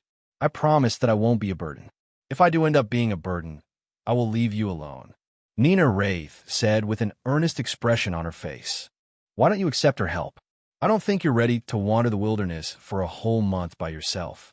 She's a witch and can use dark magic as well. I think she'll be a good addition," Lilith said to Leo as he pondered Nina's offer. After pondering for a few moments, Leo nodded. "All right, fine. I'll make you my teammate. Okay, let's go tell a teacher to form our team. P.D. Leo nodded. Let's speak with my teacher since it's on the way to the headmistress office. The two of them entered the school building. A few minutes later, they arrived at Leo's classroom. Inside, a few students could be seen talking to Jasmine. When Leo entered the classroom with Nina, the students there stopped talking to stare at them with wide eyes. Do you need something, Leo? Jasmine asked him. Yes, I'd like to form a team with Nina here for the wilderness training course. A team with Nina Wraith?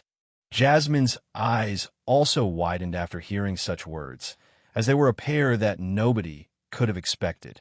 Nina Wraith was known for being antisocial and weird, not to mention the unpleasant rumors surrounding her. She was someone who would never team up with another student, so it was shocking that she would agree to partner up with Leo, who was the opposite of her. After snapping out of her daze, Jasmine handed them a piece of paper and said, "Just put your names on here and sign beside it." After signing their names, Leo handed the paper back to Jasmine. "I will submit this at the end of the day. If you decide to change your mind, you have another 3 hours." Jasmine said to them, "Understand." Leo and Nina left the room shortly after. "Thank you. I will do my best to assist you." Nina said to him afterward, "Here's my phone number. Call me if you need anything. I will see you tomorrow then." After giving her phone number to Leo, Nina disappeared from the school building. As for Leo, he made his way to the headmistress office. What's up with Leo and Nina? Since when were they friends? The students in the classroom mumbled to each other about the bizarre scene they'd just witnessed. Do you think he'll let us in his group now? I don't think I can be with Nina for too long. She gives me the shivers, right? She's a cursed child with a dark magic affinity, after all. Meanwhile, Leo knocked on the door to the headmistress office. However, nobody answered. It'll probably be a while before she returns, since she was also at the auditorium. Leo sighed inwardly. However, to his surprise, the headmistress showed up only 5 minutes later, and walking beside her was Camille. "Miss Camille, you're here too? What is this about?" Leo asked with a raised eyebrow. But she didn't respond to him and entered the office with Eve. Once they were inside the office, Headmistress Eve retrieved a weird device and placed it on the table before them. She then activated it using her mana, creating a barrier around the room. "This room is now soundproof," Eve said to them, and she turned to look at Leo before continuing to speak. "Leo, you're from another world, aren't you?" Leo's eyes widened with shock after hearing such words, and he turned to look at Camille, who had a bittersweet smile on her face. "I had suspected that you were not the Leo the first knew even before she told me the truth, and my suspicions were confirmed recently after training with you," Eve suddenly said. "Ow!" Leo mumbled in a dazed voice. "You're 100 years too young to try to fool me, Leo. Anyways, tell me, Leo from another world, how did you end up in this world?" "I don't know. I went to sleep one night and then woke up already in this world." Eve narrowed her eyes. "Do you have any idea what your existence means for our world? Every time someone comes to our world from the outside, the world is tossed into mayhem, mostly due to these individuals that have tried to dominate the entire world. In other words, you guys have a really bad reputation, and if people learn that you are from another world, they will most likely try to kill you before you can become strong enough to threaten the world." Leo was left speechless by her words. "There have been other people besides me who came from another world?" Leo asked after snapping out his daze. "Yes, 6 people, at least 6 that we know of," Camille said. "And all of them attempted world domination?" Leo raised his eyebrows. "That's right. Unbelievable." Leo was once again speechless. "This is another reason why you should never reveal the fact that you came from another world. The entire world would come together to kill you if it's revealed," Camille said to him. "As long as we cover for him, his secret will remain safe," Eve said, and she continued. "Let's continue on to another topic. Leo, I heard that you're quite talented in magic. Not only do you have S-rank dark magic affinity, but you also have a magic affinity for wind magic as well." "Yes, what about it? I know that you're hiding your magic talents on purpose and your reason for doing so, but I want you to use magic openly," Eve suddenly said. "What?" both Leo and Camille exclaimed. "You know, it would raise suspicions if Leo can suddenly use magic. Why do you even want him to use magic?" Camille said with a frown. Why not? If he has the talents for it, he should utilize it properly. Although the old Leo cannot use magic, we have a way around that. Eve said. What way? Leo asked with great curiosity. Have you ever heard of the fruit of magic awakening? A profound smile appeared on Eve's face. Why, you don't mean? Camille's eyes widened with realization. That's right. Leo's going to eat one. This way, nobody will suspect him even if he uses magic. Eve nodded. Fruit of magic awakening. Leo mumbled in a low voice. The fruit of magic awakening is a legendary artifact that can grant someone a new magic affinity, whether they already have one or not. In other words, if someone who cannot use magic consumes this artifact, they will be able to use magic, and if someone who can already use magic consumes it, they will have a new magic affinity. Eve explained to Leo with a smile on her face. I see. If I consume something like that, I will be able to explain why I can suddenly use magic, Leo mumbled. Wait a minute, Camille suddenly said. The fruit of magic awakening is just a legend. It doesn't actually exist. At least nobody has been able to prove its existence before. Really? Leo looked at Eve with raised eyebrows. Eve nodded. Yes, she's right. The fruit of magic awakening is just a legend. However, while nobody can prove it exists, nobody can prove that it doesn't exist either, and there are many people out there who believe in its existence. In order to prove that you've consumed the fruit of magic awakening, you're going to do it in front of the students. Leo's jaw dropped to the ground after hearing her last sentence. You want me to eat something that is supposed to be a legend in front of the students? Indeed. Of course, it's not going to be a real fruit of magic awakening. It's just a fake mint to fool everyone. And where am I going to acquire something like that? Or are you going to tell me to eat an apple in front of everyone and claim it's the fruit of magic awakening? Eve chuckled. That would work as well. But in order to convince the students, you'll have to consume something that nobody will recognize. Don't worry, I will handle the fake fruit of magic awakening. I'll let you know when it's ready. And until then, continue to keep your magic a secret. Okay, Leo nodded. Are you sure this is a good idea? I should have told you this earlier, but there are people out there who are hunting him, Camille suddenly said. P.D.? Huh? What are you talking about? Eve asked with a questioning expression on her face. Camille proceeded to tell Eve about Leo's fake identity, Leon, and how he is being hunted by an unknown party. Eve stared at Camille with a dumbfounded gaze as she listened. I see. It would definitely raise some eyebrows if two people with S-rank dark magic affinities show up in the same city in such a short time frame. However, I wouldn't be too worried. The chances may be low, but it's not impossible. Also, Leo already has a reputation in the city. Those people after Leon won't suspect Leo. Why don't we let the person himself decide? What do you think, Leo? Do you want to use magic openly, or do you wish to continue using magic in secrecy? Eve turned to look at him. Leo pondered for a moment before speaking. I want to be able to use magic without needing to sneak around like I am some kind of criminal. It's not good for my heart, and I'm sure that the truth will be revealed in the future, so I might as well do it now to get it out of the way.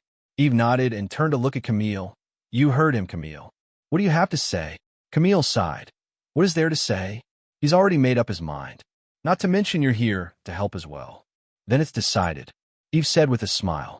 Anyways, now that all of this is out of the way, tell me more about your world, Leo. What is it like? Well, Leo proceeded to tell Eve about his original world, how it was basically the same as this world, but without magic and monsters. Wait, so you never used magic or fought monsters before coming to this world? It hasn't been that long since you came to this world, yet you're already this powerful? Your potential is even higher than the old Leo. Eve swallowed nervously after realizing just how ridiculously talented Leo was. After pondering for a moment, she continued, Leo, want to continue training with me? You saw how much you've improved after training with me for a week, right? If you continue training with me, I can guarantee you that you'll become an A-rank adventurer within 3 months. But Miss Camille is training me.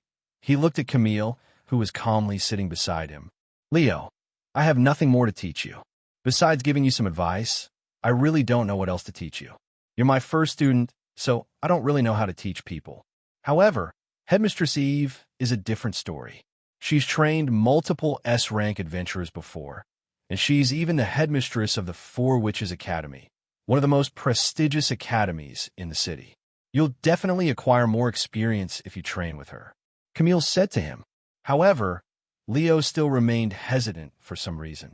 Seeing this, Eve smiled and said, "Don't worry, Camille will still be in charge of taking care of you even if you train with me. That's what you're worried about, right? That she might leave you." Leo immediately blushed after hearing her words. What are you talking about? Of course that's not it. Then you'll accept my training? He nodded with a red face. Yes. We will begin your training after the wilderness training course. Got it? Eve said, I understand. After talking for a little longer, Leo and Camille left the headmistress' office. Are you prepared for the wilderness training course? Camille asked him. I'm not sure. What do you recommend I bring with me? He asked. Camille stopped walking and looked at him with a puzzled face. You know that you'll be staying out there for the whole duration of the training course, right? This means you'll camp out in the wilderness. You'll need to prepare your own tent and other stuff. Now that you mention it, Leo began sweating when he realized just how unprepared he was for the training course. Camille rubbed her eyes and sighed. All right, let's go shopping. Thus, they left the academy to go shopping at the Stellar Terminal. After arriving at Stellar Terminal, Camille led Leo around to purchase everything he needed for the training course. First and foremost, you'll need a camping tent, unless you intend on sleeping outside where monsters roam. Leo raised his eyebrows and said, I mean, since there are monsters, what good will tents do? They'll just destroy them with ease. Not to mention tents will block your vision. Easy to break. Don't compare our tents with your tents.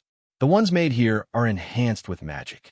Monsters won't be able to destroy them with ease. Camille said to him, Enhanced with magic?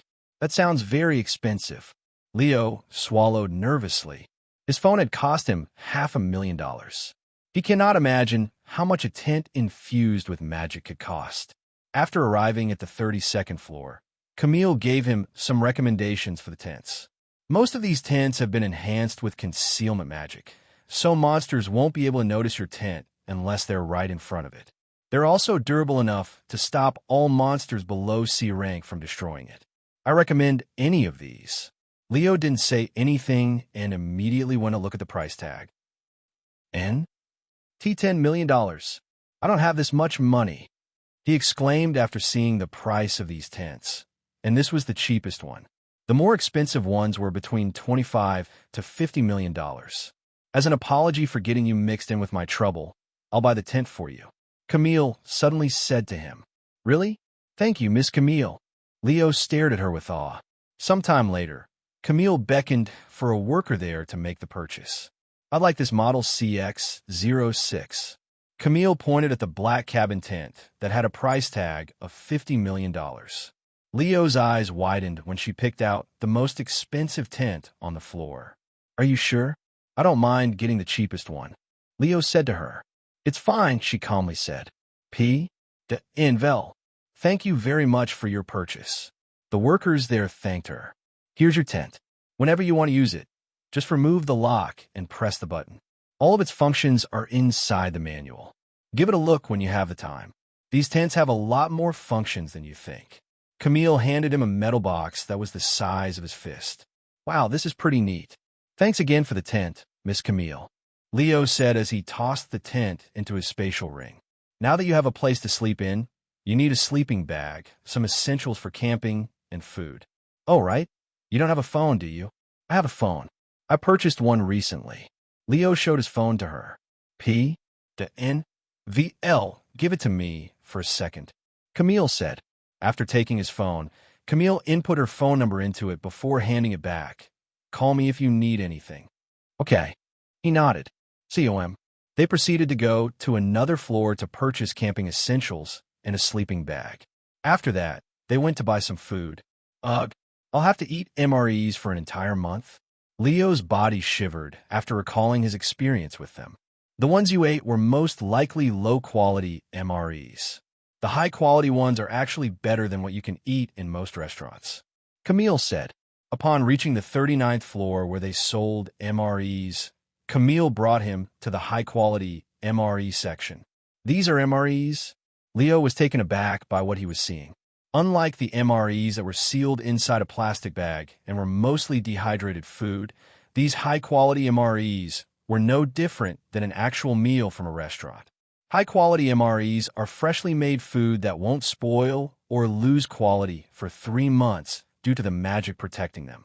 Low-quality MREs will cost you about $50 each, but high-quality MREs will cost around $5,000 each.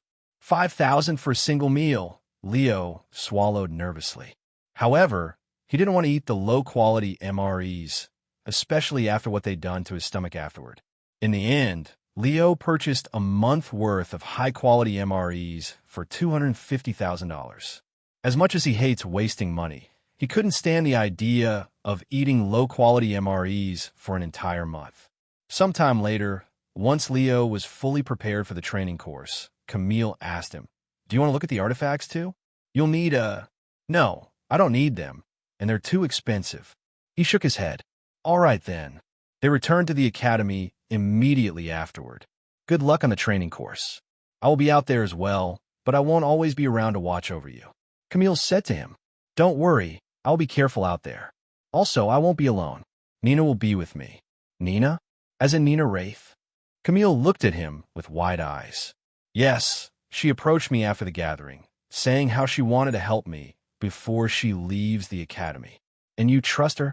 "Well, out of the other students in the academy, I trust her the most, especially after what we did."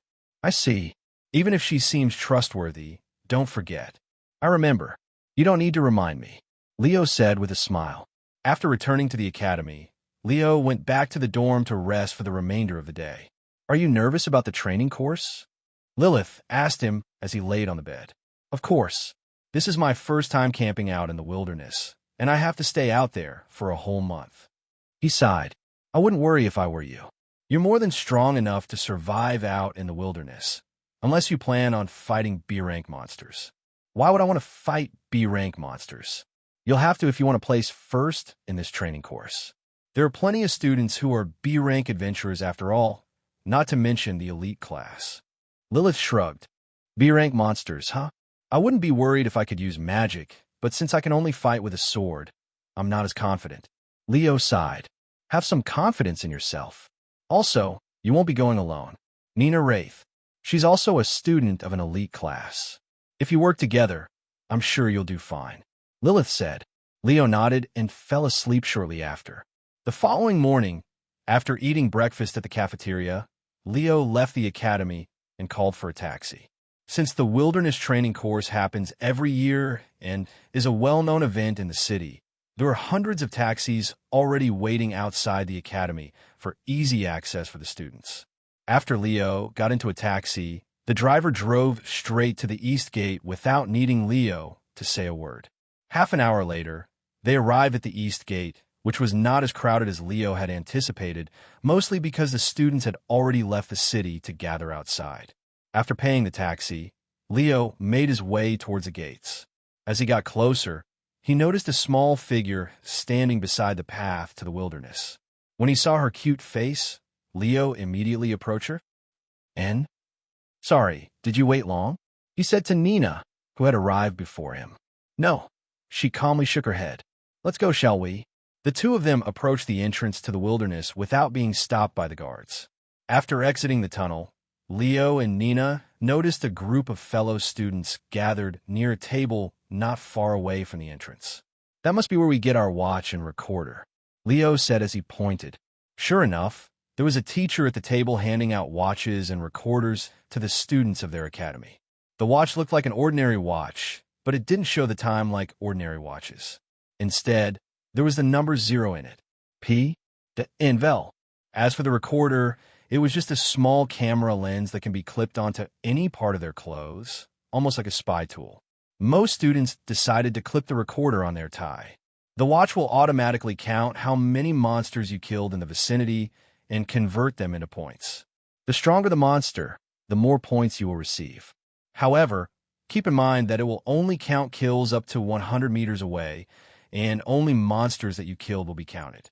Don't even try to tamper with the watch because it's an automatic disqualification from the exam. As for the recorder, say start record if you want to record something. If you want to end the recording, just say end record. That's all. If you already have a watch and a recorder, go over there with the rest of the students. Leo and Nina gathered with the other students at the border of the green zone. Sometime later, Headmistress Eve showed up and said to them, "The wilderness training course will officially begin now. Good luck and stay safe." "Oh, let's go." The students there cheered loudly before scattering towards the wilderness in groups. Some of the students there had prepared vehicles beforehand, so they were able to travel much quicker. As for the other students, they all took out what appeared to be a skateboard without wheels and jumped onto them. COM. These skateboards then hovered a few inches off the ground before they began moving forward. Although they were not as fast as actual vehicles, they were still traveling at around 20 to 30 miles per hour. "What are those?" Leo pointed at the skateboards, as this was his first time seeing them. "You mean the hoverboards? They're artifacts with wind magic. They're mostly used for traveling in the wilderness." "You don't have one," Nina explained to him. "No," he shook his head. Lilith suddenly started laughing in a mocking manner. "Miss Camille probably wanted to get you one yesterday at the Stellar Terminal, but you refused. Looks like you'll have to walk on your feet while everyone else cruises around the wilderness." "Shit." Leo swallowed nervously after hearing her words. "I have a spare one if you want to use it," Nina said. "Really? Thank you." Leo immediately smiled upon hearing her words. Nina retrieved 2 black hoverboards and handed one to him. "How do I use this?" he asked once it was in his hands. "You put it on the floor, step on it, and activate it with your mana. It will automatically start hovering in the air. If you want to move forward, tilt your body forward or press the top of the hoverboard with your feet. If you want to stop or slow down, do the opposite by leaning back or stepping the back of the hoverboard. If you want to hover in place, balance yourself. If you want to turn, lean towards that direction. Like this." Nina jumped on the hoverboard and demonstrated the movements to him. "I see." Leo stood on the hoverboard and practiced for a few minutes until he got the hang of it. "This is freaking cool," Leo exclaimed as he circled around Nina. The teachers there watched them with raised eyebrows, wondering why they were still at the starting point and messing around with hoverboards when the rest of the students were long gone. "Where are we going to go?" Nina asked him some time later. "I'm not sure. Where can we go for the most points?" "That would be the labyrinth, but they're random, so we cannot rely on them for points. Other than that, we can find some monster nests. They have the most monsters there, but it's also more dangerous. Most people won't risk it because you can easily be overwhelmed. However, since I am here, it won't be as dangerous." "P. Dorin. VL, why is that?" Leo asked. Nina patted her chest with a confident smile on her face. "Although we're only 2 people, our actual numbers are much higher. As a necromancer, I can summon servants to fight for us, and, at my current level, I can summon 100 skeleton warriors or 10 skeleton mages." 100 skeleton warriors? That's very impressive. "I'm glad I have you as a teammate," Leo said with a smile. "Let's just go deeper into the wilderness for now." He then said, "Okay." Nina nodded, and they began moving towards the wilderness on their hoverboards. "By the way, are you an adventurer, Nina? If you are, what is your rank?" Leo asked her as they traveled through the desolate wilderness.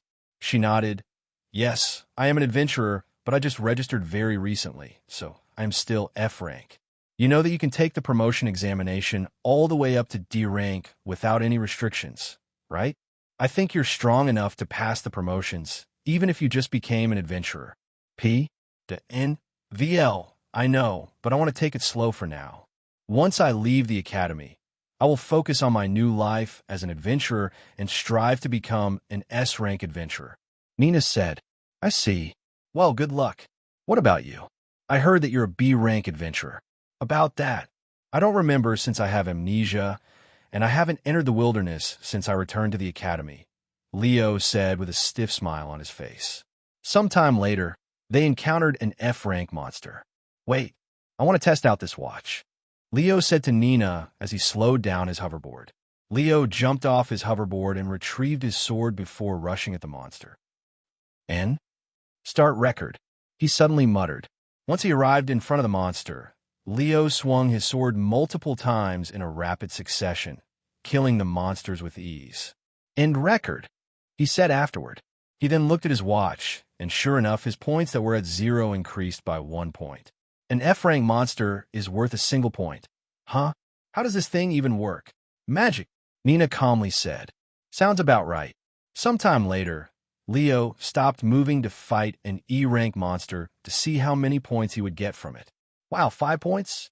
That's akin to 5 F-rank monster kills. P. The N-Vel. D-rank monsters will give you 20 points, and C-rank monsters will give you 100 points. As for B-rank monsters, if you can defeat them, they're 1,000 points each. 1,000 points, Leo swallowed nervously. If you want to place first in the training course, we should focus on C-rank and B-rank monsters. Nina said, let's do just that then. If it's too risky, we'll just farm D-rank monsters. Leo nodded. Over the next several hours, Leo and Nina would travel deeper into the wilderness without stopping. When Leo's stomach started rumbling, he stopped and asked Nina, I'm a little hungry. Let's take a small break. Okay, do you have a tent? I have one if you don't. I have a tent, Leo immediately said. I have been waiting for this moment ever since Miss Camille bought it for me. COM? He retrieved the metal box from his spatial ring, placed it on the ground, and pressed the only button on the box. The metal box opened up a few seconds later, and a fully prepped tent would sprout from within. Leo stared at the large cabin-like tent before him with a dazed face. The tent was much larger than he'd anticipated, not to mention how it required no effort to set up. The model CX-06? That's quite expensive, Nina said. It was a gift, so I didn't have to pay, he said with a smile. After setting up the tent, they entered it. The interior of the tent was quite large, about the size of a large living room. And there was even a bathroom with a working shower and toilet. No wonder this thing cost $50 million. Let's hope the concealment magic really works on this thing. After sealing the door, Leo opened up the manual and began reading through it. Miss Camille was right. There are so many functions to this tent. Magic sure is convenient. Once he figured out how to activate the concealment magic, Leo immediately activated it. All right, the concealment magic is activated, so we should be safe from monsters. Let's eat, Leo said to Nina, and they proceeded to take out their lunch. However, Leo raised his eyebrows after seeing the food that Nina had taken out. Low-quality MRE? Don't tell me that's all you got. Nina looked at him and nodded. Yes, is there something wrong? Those are bad for your stomach. Here, have some of my high-quality MRE. Are you sure? I am fine with this. Nina was hesitant, as she didn't want to feel like a burden to him. You lend me your hoverboard. It's only fair that I share some of my food with you. I'll also feel bad about eating high-quality food when you're eating trash like that. Trash. Nina looked at her low-quality MRE with a pondering face. She wasn't a picky eater, nor does she hate low-quality MRE as much as Leo. But if she could eat something better, she wouldn't refuse either. Then I will take up on your offer. Leo handed her a high-quality MRE, and the two of them began eating shortly after. After eating, they rested for about 15 more minutes before they returned to their hoverboard. As for the tent, just like how he'd prepared it, all Leo needed to do was press a single button and the entire tent would return into a box on its own. Leo and Nina would continue to travel deeper into the wilderness, reaching an area where it was mostly D-rank monsters. And since they would kill any monster they encounter, the both of them racked up 500 points combined. The hunting ground for C-rank monsters is only 50 miles away. We can get there in 2 hours, but it's a little risky to travel during the night. Nina said to him, There's no need to rush. We have a whole month out here. I'll set up the camp. Leo said, Okay. After setting up the camp, Leo activated the concealment magic, as well as the viewing function for the tent, which makes the walls inside the tent transparent, allowing Leo and Nina to see the situation outside their camp without needing to go outside. However, if one were to look at them from the outside, they wouldn't be able to see the interior. Let's eat, shall we? Leo said to Nina, who nodded her head. Once again, Leo decided to share his high-quality food with her. I have purchased enough food to last for a whole month, but I didn't plan on feeding 2 people. If I want the food to last, I'll have to skip some meals. Leo thought to himself. Fortunately, he was someone who was used to skipping meals, especially breakfast. After eating dinner, Leo went to take a quick shower before preparing his sleeping bag. As he laid on the floor inside his sleeping bag, Leo stared at the starry night that was flickering with countless stars. What a beautiful sight! Leo mumbled in a dazed voice as his gaze was fixated at the sky. This was his first time seeing so many stars at once. Sometime later, he sat up and looked at Nina, who was sitting in the corner, silently staring at him. "Why are you staring at me? Aren't you going to sleep too?" he asked her. "Someone has to keep watch just in case we're attacked," she said. "It'll be fine. This tent is very durable, and it's concealed with magic. And better safe than sorry, and I usually sleep late, so this is nothing new." Nina said, "All right, then wake me up when you want to sleep. I will take over." Leo went to sleep shortly after with Nina watching over him. Over the next several hours, Nina would see many monsters in the distance, most of them traveling in packs. Whenever monsters got too close to their tent, Nina would summon a few skeleton warriors to deal with the monsters without needing to leave the tent. In the end, Nina remained awake throughout the whole night, while Leo slept like a baby. As for Lilith, she watched over Nina just in case something happened to her, or if she did anything suspicious. Leo woke up at sunrise. "Huh? You didn't sleep?" Leo looked at her with a puzzled face. "I took short naps throughout the night," she said. "That's not good. You need proper sleep since it is dangerous to fight monsters while being deprived of sleep." Vel, I can just drink an energy potion when that happens. You don't need to worry about me, Leo. I know what I am doing. Your considerations are appreciated, though. If you say so." After his morning routine, Leo said to Nina, "You can eat breakfast without me. I don't usually eat breakfast." Nina looked at him with a pondering face. "You don't have enough food to feed the both of us, huh?" "This girl is sharper than she looks," Leo thought to himself. "You're right, but it's also true that I don't like eating breakfast." He then said, "I will eat my own food for breakfast and lunch. As for dinner, I will eat your food if you give me." Nina suddenly said, "Let's do that." COM. Sometime later, they cleaned up the tent and continued their journey in the wilderness on their hoverboard. NVL, you're a weird one, Leo, Nina suddenly said to him. "Most people wouldn't share their own food with others in the wilderness since it's every man for themselves out here. Yet you're willing to miss some meals for me, even though I already have my own food. So it's weird to be nice?" Leo said with a bittersweet smile on his face.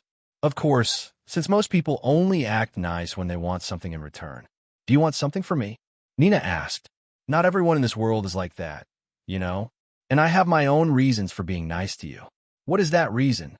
Nina stared at him with a curious look on her face. "It's a secret." "Is that so?" Nina didn't pressure him, so she stopped talking afterwards. Sometime later, they stopped moving and stored away their hoverboards. "We're here. The only monsters that roam this area are C-rank monsters, such as the torment vipers and skinless mongrels," Nina said to him. "What kind of monsters are torment vipers and skinless mongrels?" Leo asked. "Torment vipers are snake-like monsters that can spit out deadly poison attacks. If their poison touches your skin even slightly, your entire body will be tormented with intense pain. However, they're not as dangerous if you attack them from a distance, since their poison attacks only go as far as 10 meters. As for skinless mongrels, they're a dog-like creature with incredible agility and speed. They're magic users' worst nightmare. You're very knowledgeable despite being an F-rank adventurer," Leo said. "Well, this isn't my first time here, and I have fought these monsters before." "Huh? I thought you can't leave the city without being an adventurer." Leo raised an eyebrow. "What are you talking about? Did you already forget that the wilderness training course happens every year? This is already my 3rd year doing this." "Ah, you're right. I forgot." Leo showed a somewhat embarrassed smile. "Anyways, I will deal with the torment vipers with my magic, since you mostly fight with a sword," Nina said. "All right, then I will deal with the skinless mongrels." Leo nodded. After wandering for a few minutes, they encountered their first C-rank monster. It was a torment viper. It had black scales with a shade of green near its tail, a pair of emerald eyes, and it was at least 20 meters in length with the thickness of 2 adult human bodies.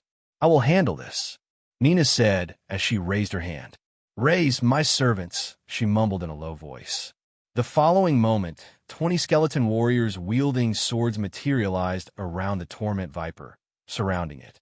However, Nina wasn't done, as she summoned 3 more skeletons, but instead of swords, these skeletons were wielding a wooden staff. While the skeleton warriors distracted the torment viper, the skeleton mages bombarded it with dark magic, killing it within seconds. Amazing, Leo muttered in a dazed voice after witnessing Nina's prowess. So this is how necromancers fight. I kind of want to try it, he thought to himself. After killing the torment viper with her skeleton servants, she had one of the skeleton warriors harvest the mana core for her. Leo immediately began pondering after seeing her actions. Her summoned skeletons should be dark magic, which means I can also learn it. He looked at Lilith and asked her, Hey, do you know the magic spell she's using to summon skeletons? I want to learn it as well. You want to be a necromancer as well? She raised an eyebrow. That's not it. I told you how I am getting tired of harvesting mana cores for monsters, right? Since I don't want to hire people to do that work for me, I can simply make my summoned skeletons do the work. It's a genius idea if you ask me. He explained his reason for wanting to learn necromancy. Learning necromancy just so you can have an easier time harvesting mana cores. I don't even know what to say. Lilith stared at him with a dumbfounded look on her face. So, do you know the magic spell? Leo asked her again, his eyes filled with expectation. I do. Are you sure you want to learn it? Lilith nodded. Yes, Leo suddenly stopped, and a pondering look appeared on his face. What's wrong? She asked him. Hey, I just realized something. Is there a limit to how many magic spells a person can learn? Leo asked. Of course. It's common sense in this world. Lilith nodded. In case you forgot, allow me to remind you that I am not from this world. How many spells can a single person learn on average? Lilith pondered for a moment before speaking. Well, it really depends on your talent, but most ordinary magic users can learn around 10 spells. Talented people can learn around 15 to 30 magic spells. This is because memorizing magic spells actually take a huge toll on your mind and body. You just don't feel it. I wouldn't be too worried if I were you. Your magic talent is immense and incomparable in this world's standard. You can probably learn over 50 different magic spells with ease, not to mention the magic system. I wouldn't be surprised if you can learn unlimited magic spells. I see. All right, I will learn the skeleton magic. Leo nodded. And? You want to do it now? Lilith asked him. No, we'll do it later. Sometime later, Leo and Nina continued to look for more monsters to hunt. The second C-rank monster they encountered was the skinless mongrel. It had the appearance of a large dog, but lacked any fur on its body, and its skin tone looked like rotten meat. I got this one, Leo said to Nina before approaching the skinless mongrel that was the size of an extra-large dog. Start record. When it noticed Leo's presence, the skinless mongrel began rushing at him. Despite its large size, the skinless mongrel was very agile and quick on its feet, zigzagging as it ran. However, Leo could see all of its movements clearly, and once it was close enough, he swung his sword, severing its front legs. Once the skinless mongrel fell on the ground, Leo stabbed his sword directly into its head, killing it instantly. Stop record. After killing the monster, Leo turned to look at Nina and asked, Can I trouble you to harvest the mana core with your skeleton? I don't want to get my hands dirty. Sure. Nina nodded. She summoned a single skeleton warrior before commanding it to harvest the mana core. Afterward, they continued to hunt for monsters. Several hours later, they set up the tent to have lunch. How many points do you have now? I have 1,610 points. Anvel, 2,300 points. What? How do you have more points than me when I killed more monsters than you? Leo asked with a raised eyebrow. I fought some monsters last night while you slept. Don't worry, I had my servants do the job while I watched from inside the tent, she said. Being a necromancer seems like an easy job. After all, you just summon things and sit back while your summons do all the work. Yes, but the cost of requiring much more mana than your average magic user to be useful. Not only do I have to use mana to summon the skeletons, They will continuously drain my mana until I remove them. If I summon 100 skeleton mages at once, I would only be able to last about a minute before I run out of mana. The magic spells themselves are also very expensive. If the Academy hadn't given me the summon skeleton spells as a gift, I wouldn't be a necromancer.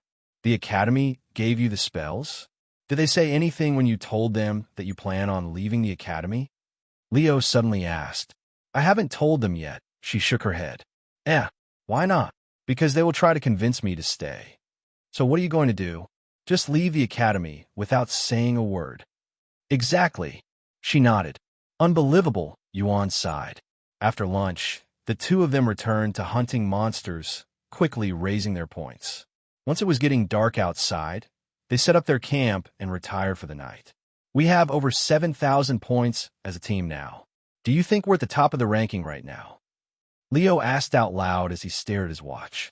You can see our ranking. Just tap the screen on the watch. Nina said, COM. Oh, I didn't know it had such a function. Leo tapped on the watch the following moment. Rank 334. Rank 334. So there are 333 teams ahead of us. How is that even possible? We went straight to C-rank monsters, and we fought pretty much all day. Leo was in disbelief. Unless these teams were hunting B-rank monsters, how can there be so many people ahead of them? But even that wouldn't make sense, since most students aren't strong enough to fight B-rank monsters. Seems about right, Nina said.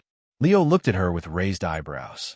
Most of them probably have a full team of 6 people, so they can split into 2 or even 3 smaller teams and fight more monsters that way.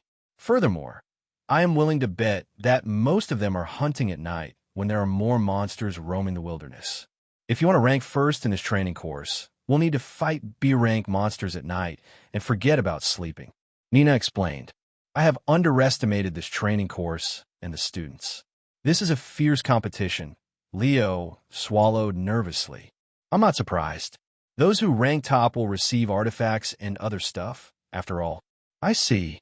I don't care about getting first place in this training course, so we could just relax and... Before Leo could even finish his sentence, a notification appeared before him.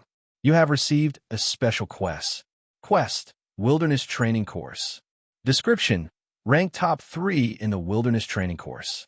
Reward, rank 3, 100,000 magic experience, 500 magic points. Rank 2, 200,000 magic experience, 1,000 magic points. Rank 1, 500,000 magic experience, 2,500 magic points.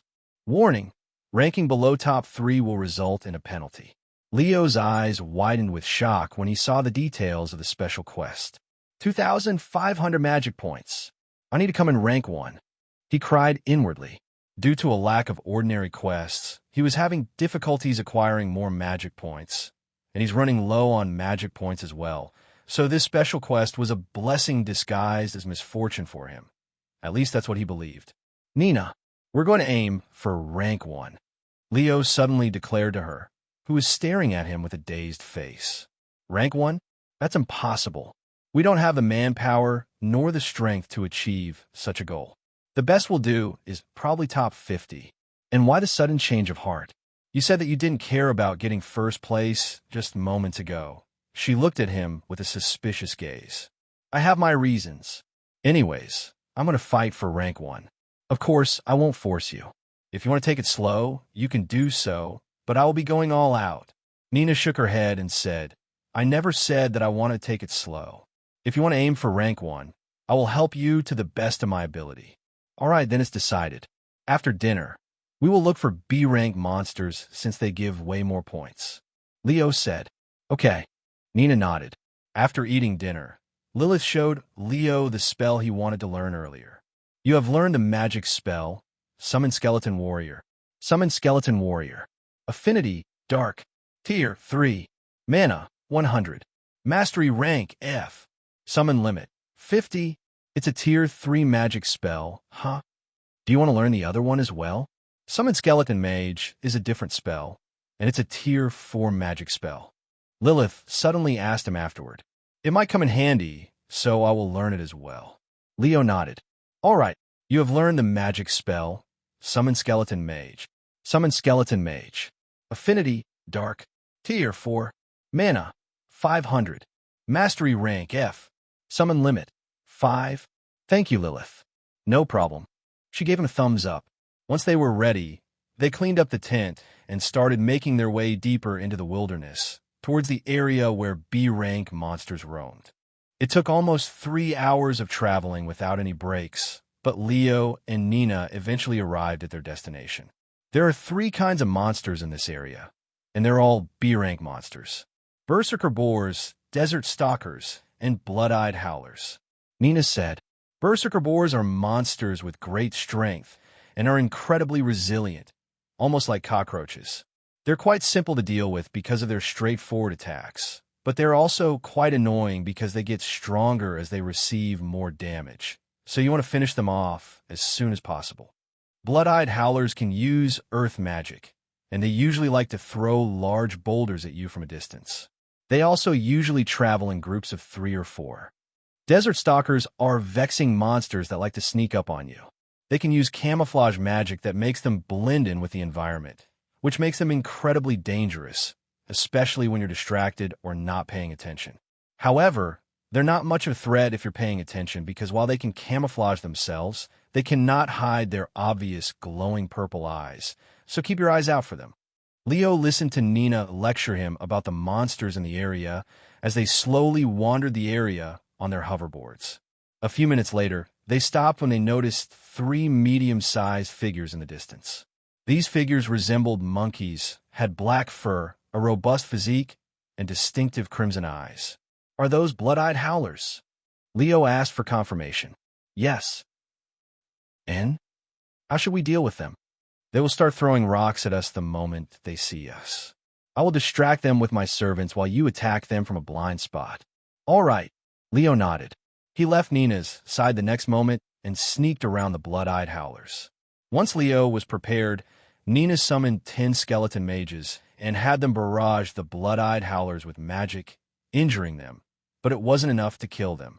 When the blood-eyed howlers realized that they were under attack, they immediately started casting earth magic, creating large boulders with their mana before chucking them at Nina's direction. Destroy them. Nina commanded the skeleton mages to target the boulders in the air, destroying them before they could reach her. Meanwhile, Leo activated Feather Step and rushed at the blood-eyed howlers from their blind spot. Since Feather Step directly affects his body and is undetectable with one's bare eyes, Leo decided to use it to increase his speed. Once he was in range to attack, Leo quickly swung his sword at one of the blood-eyed howlers, instantly decapitating it. By the time the other 2 realized what had just happened to their companion, Leo was already in motion for a second attack. Whoosh! Another blood-eyed howler was decapitated. The remaining blood-eyed howler released a deafening roar after seeing its companions being killed.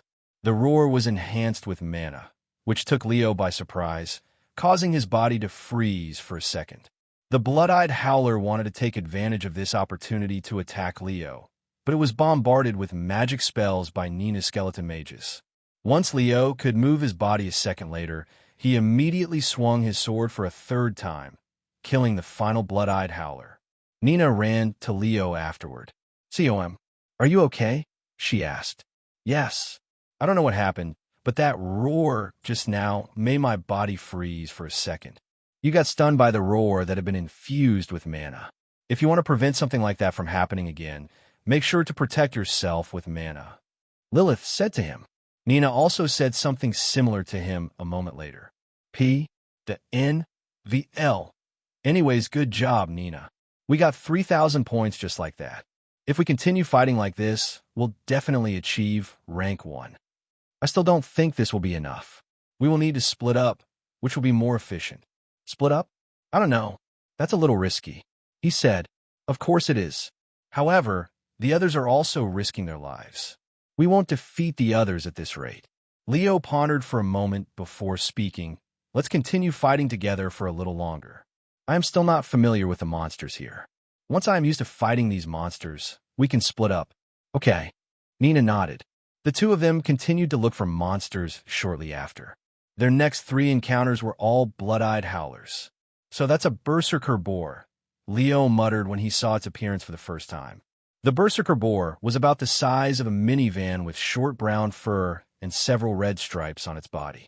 In its mouth were two long, sharp tusks that pointed directly in front of its face. My skeleton mages aren't strong enough to kill it quickly.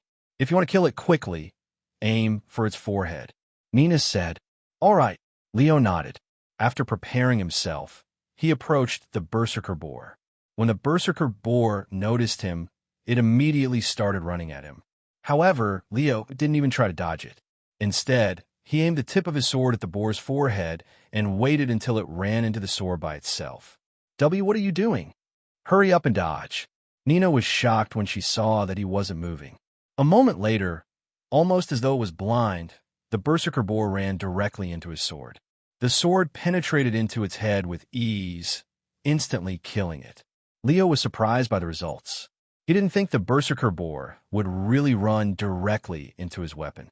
But he was not as surprised as Nina, who didn't even think he would be able to penetrate the berserker boar's defense so easily with his sword that wasn't even an artifact.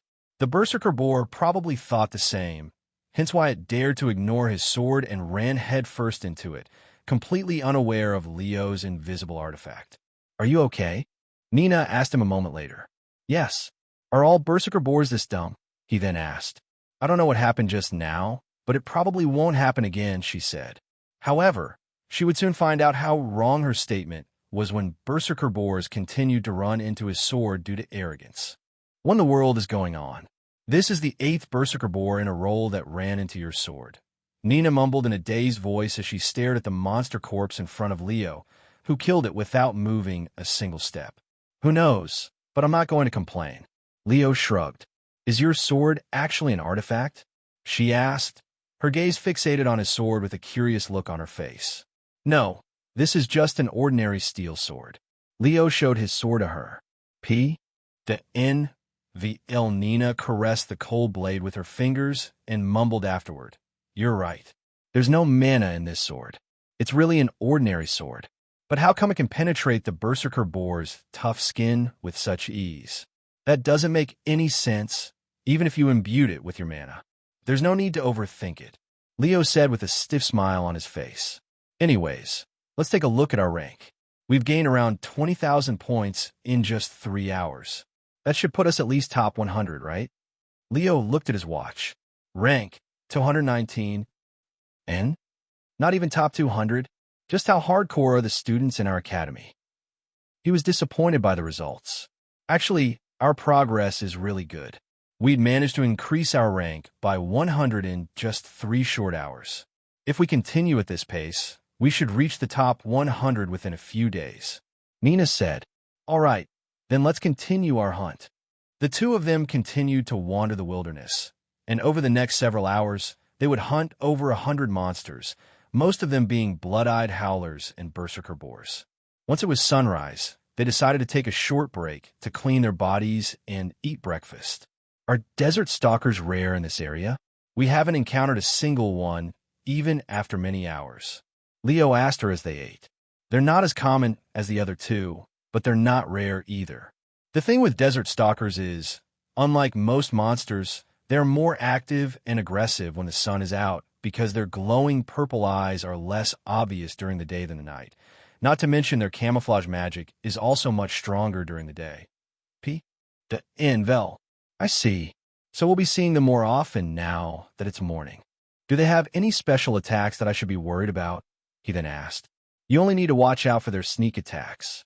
Desert stalkers cannot camouflage themselves and attack at the same time, so they can only do one or the other. The moment they attack you, they will reveal themselves. As for their strength, they are neither strong nor weak. I understand.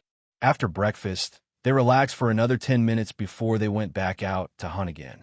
An hour later, right as he was going to attack some blood-eyed howlers while Nina distracted them, Leo noticed a tiny purple hovering in the distance near the corner of his eyes.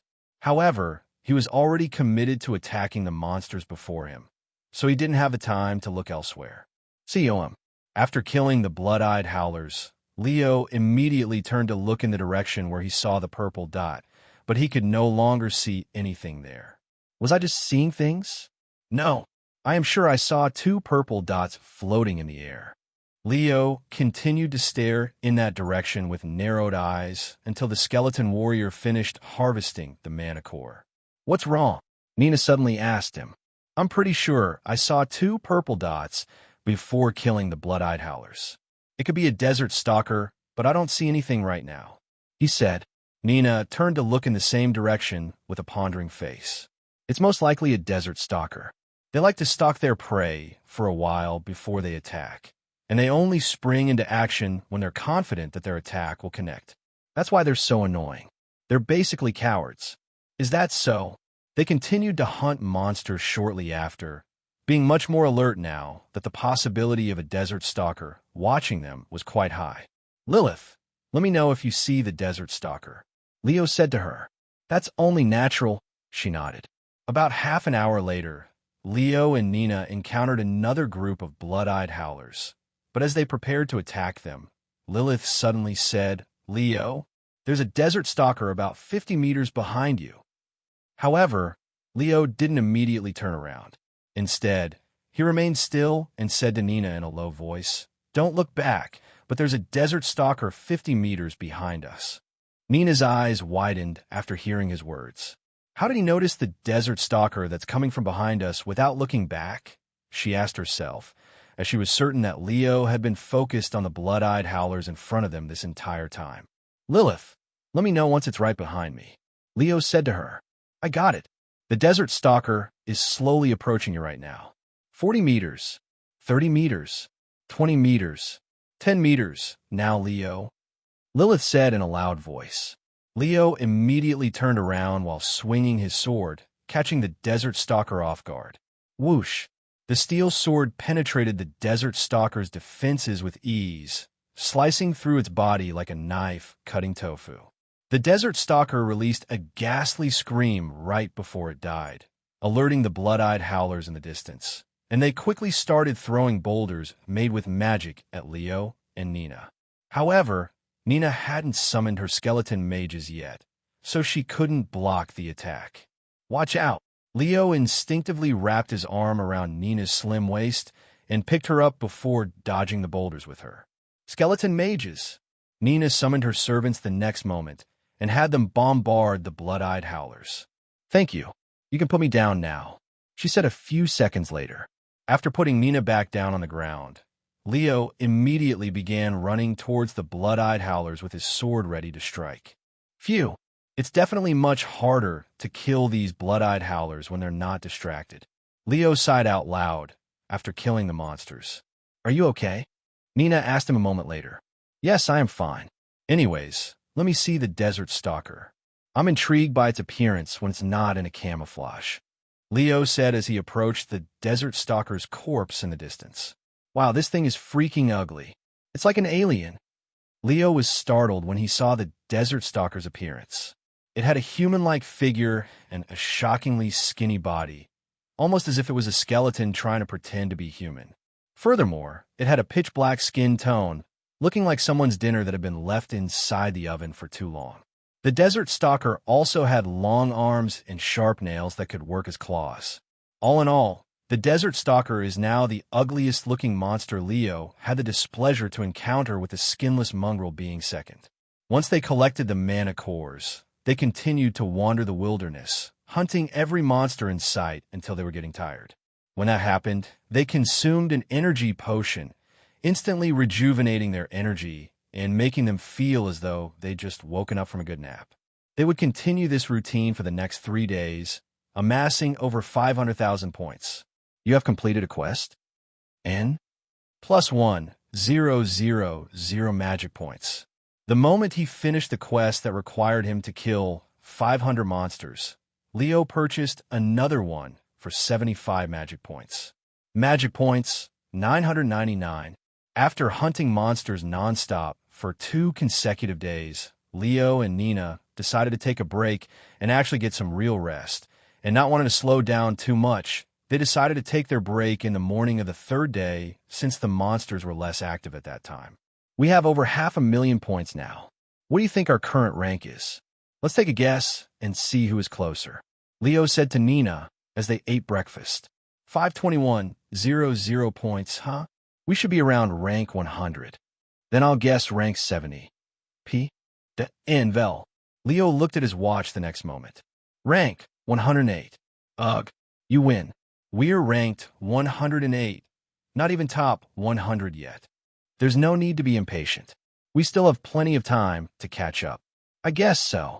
After eating breakfast and taking a quick shower, Leo activated a new function for the tent that basically made it seem as though they were living inside a glass tent made of tinted glass, blocking most of the sunlight so that they could sleep peacefully. Of course, he could have turned off the transparent wall function to completely block the sunlight, but he still wanted to be able to see the situation outside, just in case there were desert stalkers or other monsters creeping outside their tent. COM. There's no need to keep watch, Nina. Get some rest. We'll be fine. If any monster attacks our tent while we sleep, there will be alarms to wake us up, Leo said to her, as he was worried that she might not sleep to watch over him like the last time. I know, she nodded. If there's an emergency, wake me up, Leo said to Lilith as he tucked himself comfortably into his sleeping bag. Of course. Leo quickly fell asleep after closing his eyes. The same went for Nina. Even though they've been replenishing their energy with potions, that was only a temporary solution. Furthermore, the more they use energy potions to get rid of their fatigue, the less effective the potions will become until they get some real rest.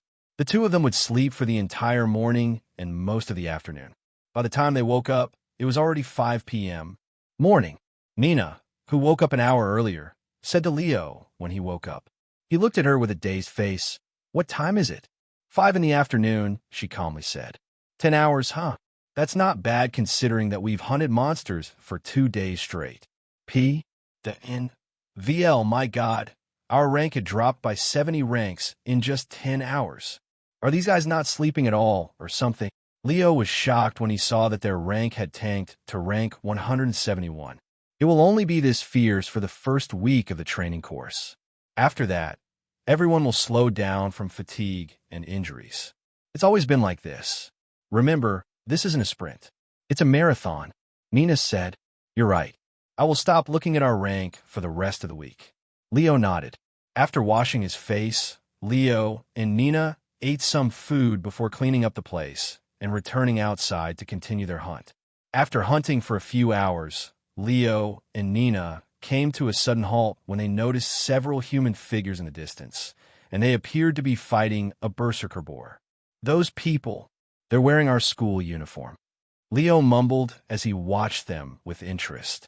There were 6 of them in a group, but despite their number, they seemed to be having trouble with the berserker boar that was like an unstoppable force as it ignored the magic spells the students were throwing at it. All 6 students were magic users, and they were trying their best to cast spells while dodging the berserker boar's charge attacks.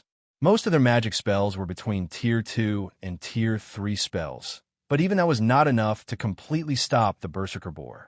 Eventually, over 30 magic spells later, the berserker boar finally collapsed on the ground and stopped moving. You see, this is what fighting a berserker boar should look like. Most students don't have the capability to kill a berserker boar with one hit. Nina suddenly said to him, But considering your reputation as the Sword Emperor, I guess it isn't that weird that you're able to kill them with such ease. Shortly after the fight ended, Leo and Nina stopped watching these students and continued their grind. Hey, look over there at those two. Isn't that Sword Emperor Leo and the Witch of Necromancy? Why are they fighting those blood-eyed howlers together? Don't tell me that they teamed up for the training course. A group of students happened to come across Leo and Nina fighting a group of blood-eyed howlers, so they stopped to watch. Leo and Nina Wraith, huh? I heard the rumors the day before the training course started, but I didn't believe it. One odd pair. Nina went solo for the last 2 years, right? What made her change her mind this year? And why have Leo as her partner? Only they know, unless you want to ask them. P. The N. VL. Nah, I'll pass. Whoa, did you guys see that? Leo decapitated that blood-eyed howler with a single swing of his sword. I thought he was injured. The students were surprised to see his prowess that was the opposite of the rumors. How long has it been since he returned to the academy? About 2 months? That's more than enough time for someone to recover their injuries. It really depends on the type of injury he'd received in the first place. And the fight didn't last long, and once Leo killed the last blood-eyed howler, the students watching them walked away. They're gone. Lilith said to Leo after seeing the students leave. I'm not really worried about them, but you can never be too careful. He nodded. Over the next 2 days, Leo would encounter more and more students in their area, which made hunting monsters less efficient because there was more competition. Nina, we should look for a new spot. This place is crowded with students now. Compared to 2 days ago, our progression has slowed by nearly 50%. I'm not surprised. This place is a hotspot because it's the closest to our city, and the monsters here are relatively weak compared to the other B-rank monsters. We can move locations, but the next location that I know of is about 3 days away. That's fine. Let's go there and hope for the best, that it isn't going to be crowded. If we stay here, our progress will only continue to slow down. Leo said, I don't think many students know of that location since I stumbled upon it by accident last year. The monsters there are also quite troublesome, enough to deter most people from going there. P. De Invel. Hey, it sounds like a very dangerous place. Are you sure this place is worth it? She nodded. The place is crawling with monsters because not many people go there, so we'll be able to farm a bunch of points. The monsters there are quite powerful, but we should be able to handle them without any problems, especially considering that you can kill monsters like the Berserker Boar in a single hit. All right, let's go to this place then. Leo agreed. After taking out their hoverboards, Leo followed Nina to a new location to farm monsters. However, Nina suddenly stopped moving after traveling for 2 hours. What's wrong? Leo asked her. There's a monster nest nearby, she said. How can you tell? I don't see anything, COM. There's a massive mana disturbance in that direction. That only happens when there is a monster nearby. Nina pointed west. Leo raised his eyebrows when he couldn't see anything. I don't see any mana disturbance, though. That's normal. The mana disturbance is so powerful that only people with spiritual eyes like me can see it, she said. I see. Do you want to go take a look? We'll get a lot of points there, right?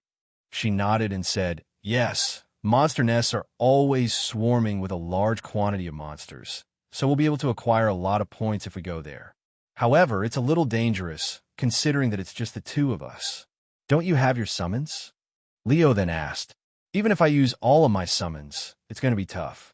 Depending on the size of its nest, there could be thousands of monsters there.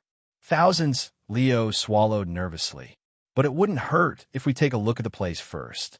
We can decide whether we want to invade it after we scout the place. That's a good idea. Leo nodded. They changed directions and approached the mana disturbance. After traveling for about 15 minutes, Leo could suddenly see a small mountain appear in the distance. Is that the monster nest? He wondered. Let's walk from here so that we don't alert the monsters. Nina said to him as they got closer. All right. After putting away their hoverboards, they approached the mountains with quiet and gentle steps. I'm going to scout ahead for you, Lilith said before flying ahead. As they got closer to the mountain, they could see several human-like figures pacing around the mountain. Nina's eyes widened after seeing the monster's appearance. Those are goblins. This monster nest is probably home to a goblin army. But what are goblins doing here? They're usually in another location, Nina muttered after seeing these green-skinned monsters. Goblins? I've fought them before. Aren't they only D-rank monsters? Leo asked. You're probably thinking about forest goblins. These are not forest goblins. Look at their height and bulky physique. They're goblin warriors, fierce B-rank monsters that usually travel in large groups. And I think I see a goblin caster amongst that group. They are even more annoying than the goblin warriors because they usually spam magic spells from the backlands while the warriors protect them. Just like how we fought the blood-eyed howlers, huh? This is indeed going to be annoying. Leo mumbled. What do you want to do, Leo? Do you want to attack them? Or should we just ignore them? I will agree with you no matter your decision. Nina turned to look at him with a solemn expression on her face. Leo didn't immediately respond. He pondered, waited to see if the magic system would give him a special quest. Leo waited for the magic system to see if it would give him a special mission to clear the monster's nest, but nothing appeared even a minute later. So, I get to decide whether I want to do this or not, huh? P. N. V. L. Lilith returned shortly after and said, I just checked. Although I couldn't see the whole place, I have a good estimate on the amount of monsters inside the monster's nest. There are mostly Globins inside the monster's nest, but there are a few Berserker boars as well. As for the estimate, there should be around 1,000 monsters in total. 1,000 monsters! Instead of feeling fearful, Leo's eyes flickered with excitement after hearing this number, almost as if he'd hit a jackpot. We're going to clear this place, Nina, Leo said to her a moment later. All right, give me a moment to prepare. She nodded. She then retrieved a weird-looking necklace and wore it around her neck before preparing several mana potions in advance. N? Is that an artifact? Leo asked her. Indeed, it is the B-grade artifact necklace of the dead. It will not only reduce the mana required to summon my servants, it will also increase the limit of my summons. As long as I have this, I will be able to summon 200 skeleton warriors and 20 skeleton mages at once. That many? Leo was shocked. The B-grade artifact had basically doubled her prowess. Sometime later, Leo asked, Do you have a plan? No, not really. I was thinking that we should just attack them head-on. However, we should focus on the goblin casters first. I will use my skeleton warriors to distract the goblin warriors and create a path to the goblin casters for you. Leo nodded. I understand. But before we start recording, I want to try something. P. D. N. Vel. What? Nina tilted her head. Leo looked around to make sure there was nobody watching them before silently casting his skeleton warriors. The next moment, 50 skeleton warriors appeared before them, shocking Nina. W, what is going on? I didn't summon these skeleton warriors, Nina exclaimed, even preparing to attack them. Calm down, these are mine. Leo quickly stopped her. What? You summoned these skeleton warriors? When did you learn this spell? Siom. I kind of memorized it after seeing you use it so many times, Leo said with a stiff smile on his face. You memorized my magic circle? Nina stared at him with her eyes as wide as saucers, her mouth wide open. Although it is technically possible for one to learn another's magic spell by looking at their magic circle, it isn't very practical. In fact, it was impossible. After all, when one casts a magic spell, their magic circle would only show up for a brief moment. If it was possible to learn other people's magic spells just by looking at their magic circle, everyone would be too afraid to use their magic spells in public. Are you angry that I learned your magic without asking for your permission? I'll apologize if that's the case. Leo asked her after a moment of awkward silence. Nina shook her head in a dazed manner, and she spoke in a low voice. No, I'm not angry. I'm just astonished that you'd managed to achieve such a feat that most people deem to be impossible. Summon Skeleton Warrior is a Tier 3 magic spell, yet you learned it in a few days after watching my magic circle. Words cannot express how impressive such a feat is. I'm relieved to hear that, and since we're at this point, I might as well tell you that I can also use Summon Skeleton Mages, but I can only summon 5 of them. You can use Summon Skeleton Mages as well. Nina fell backwards after hearing his words, and she stared at Leo as though he was a monster. Anyways, even though these are my summons, we'll pretend that they're yours. After all, it's a secret that I can use magic, and you're the only student in the academy that is aware of this secret. Nina nodded with a dazed look on her face. Leo looked at his mana. He had a total of 17,000 mana at the moment, which was 6,000 more than a few weeks ago when he last purchased the increased mana capacity from the magic shop. Of course, this was also the result of his training when he increased the multiple magic spells to Mastery Rank A. Mana, 12, 025/17, 180. After summoning 50 skeleton warriors, his mana had decreased by 5,000 since each skeleton warrior required 100 mana to summon. Furthermore, he had to continuously feed these skeleton warriors his mana in order to keep them summoned, losing 20 mana every 10 seconds for each summoned skeleton. In other words, he would lose 1,000 mana every 10 seconds to keep all 50 skeleton warriors summoned. But considering that he recovers 250 mana every 10 seconds, that would bring down his cost to 750 mana every 10 seconds. So he would only be able to keep his summons active for a little under 3 minutes. Considering that he doesn't use any mana potions and all of his skeleton warriors remain alive for the whole duration. Nina turned to look at Leo's summoned skeletons and swallowed nervously. He just learned the magic spell, yet he can summon 50 of them at once, and they already seem stronger than my own skeleton warriors. Nina sighed inwardly. She knew that he was a genius with dark magic, and that he was far more talented than her since the beginning. But the disparity wasn't clear until this moment. "Are you ready?" Leo asked her a moment later. "Yes, I am ready." Nina nodded with a resolute expression on her face. After Nina calmed down from her shock, she summoned 200 skeleton warriors, and along with Leo's 50 skeleton warriors, they charged towards the monster's nest, their movements causing the ground to tremble, quickly alerting the goblins there. Hello, everyone. As we wrap up this video, I want to share a quick note. I have a Patreon account. If you'd like to support me and enjoy on-demand audiobooks, you can become a Patreon member. Alternatively, you can check out my Google Drive link, which has 500-plus novel audiobooks available through my Ko-fi or Patreon shop. I appreciate your support.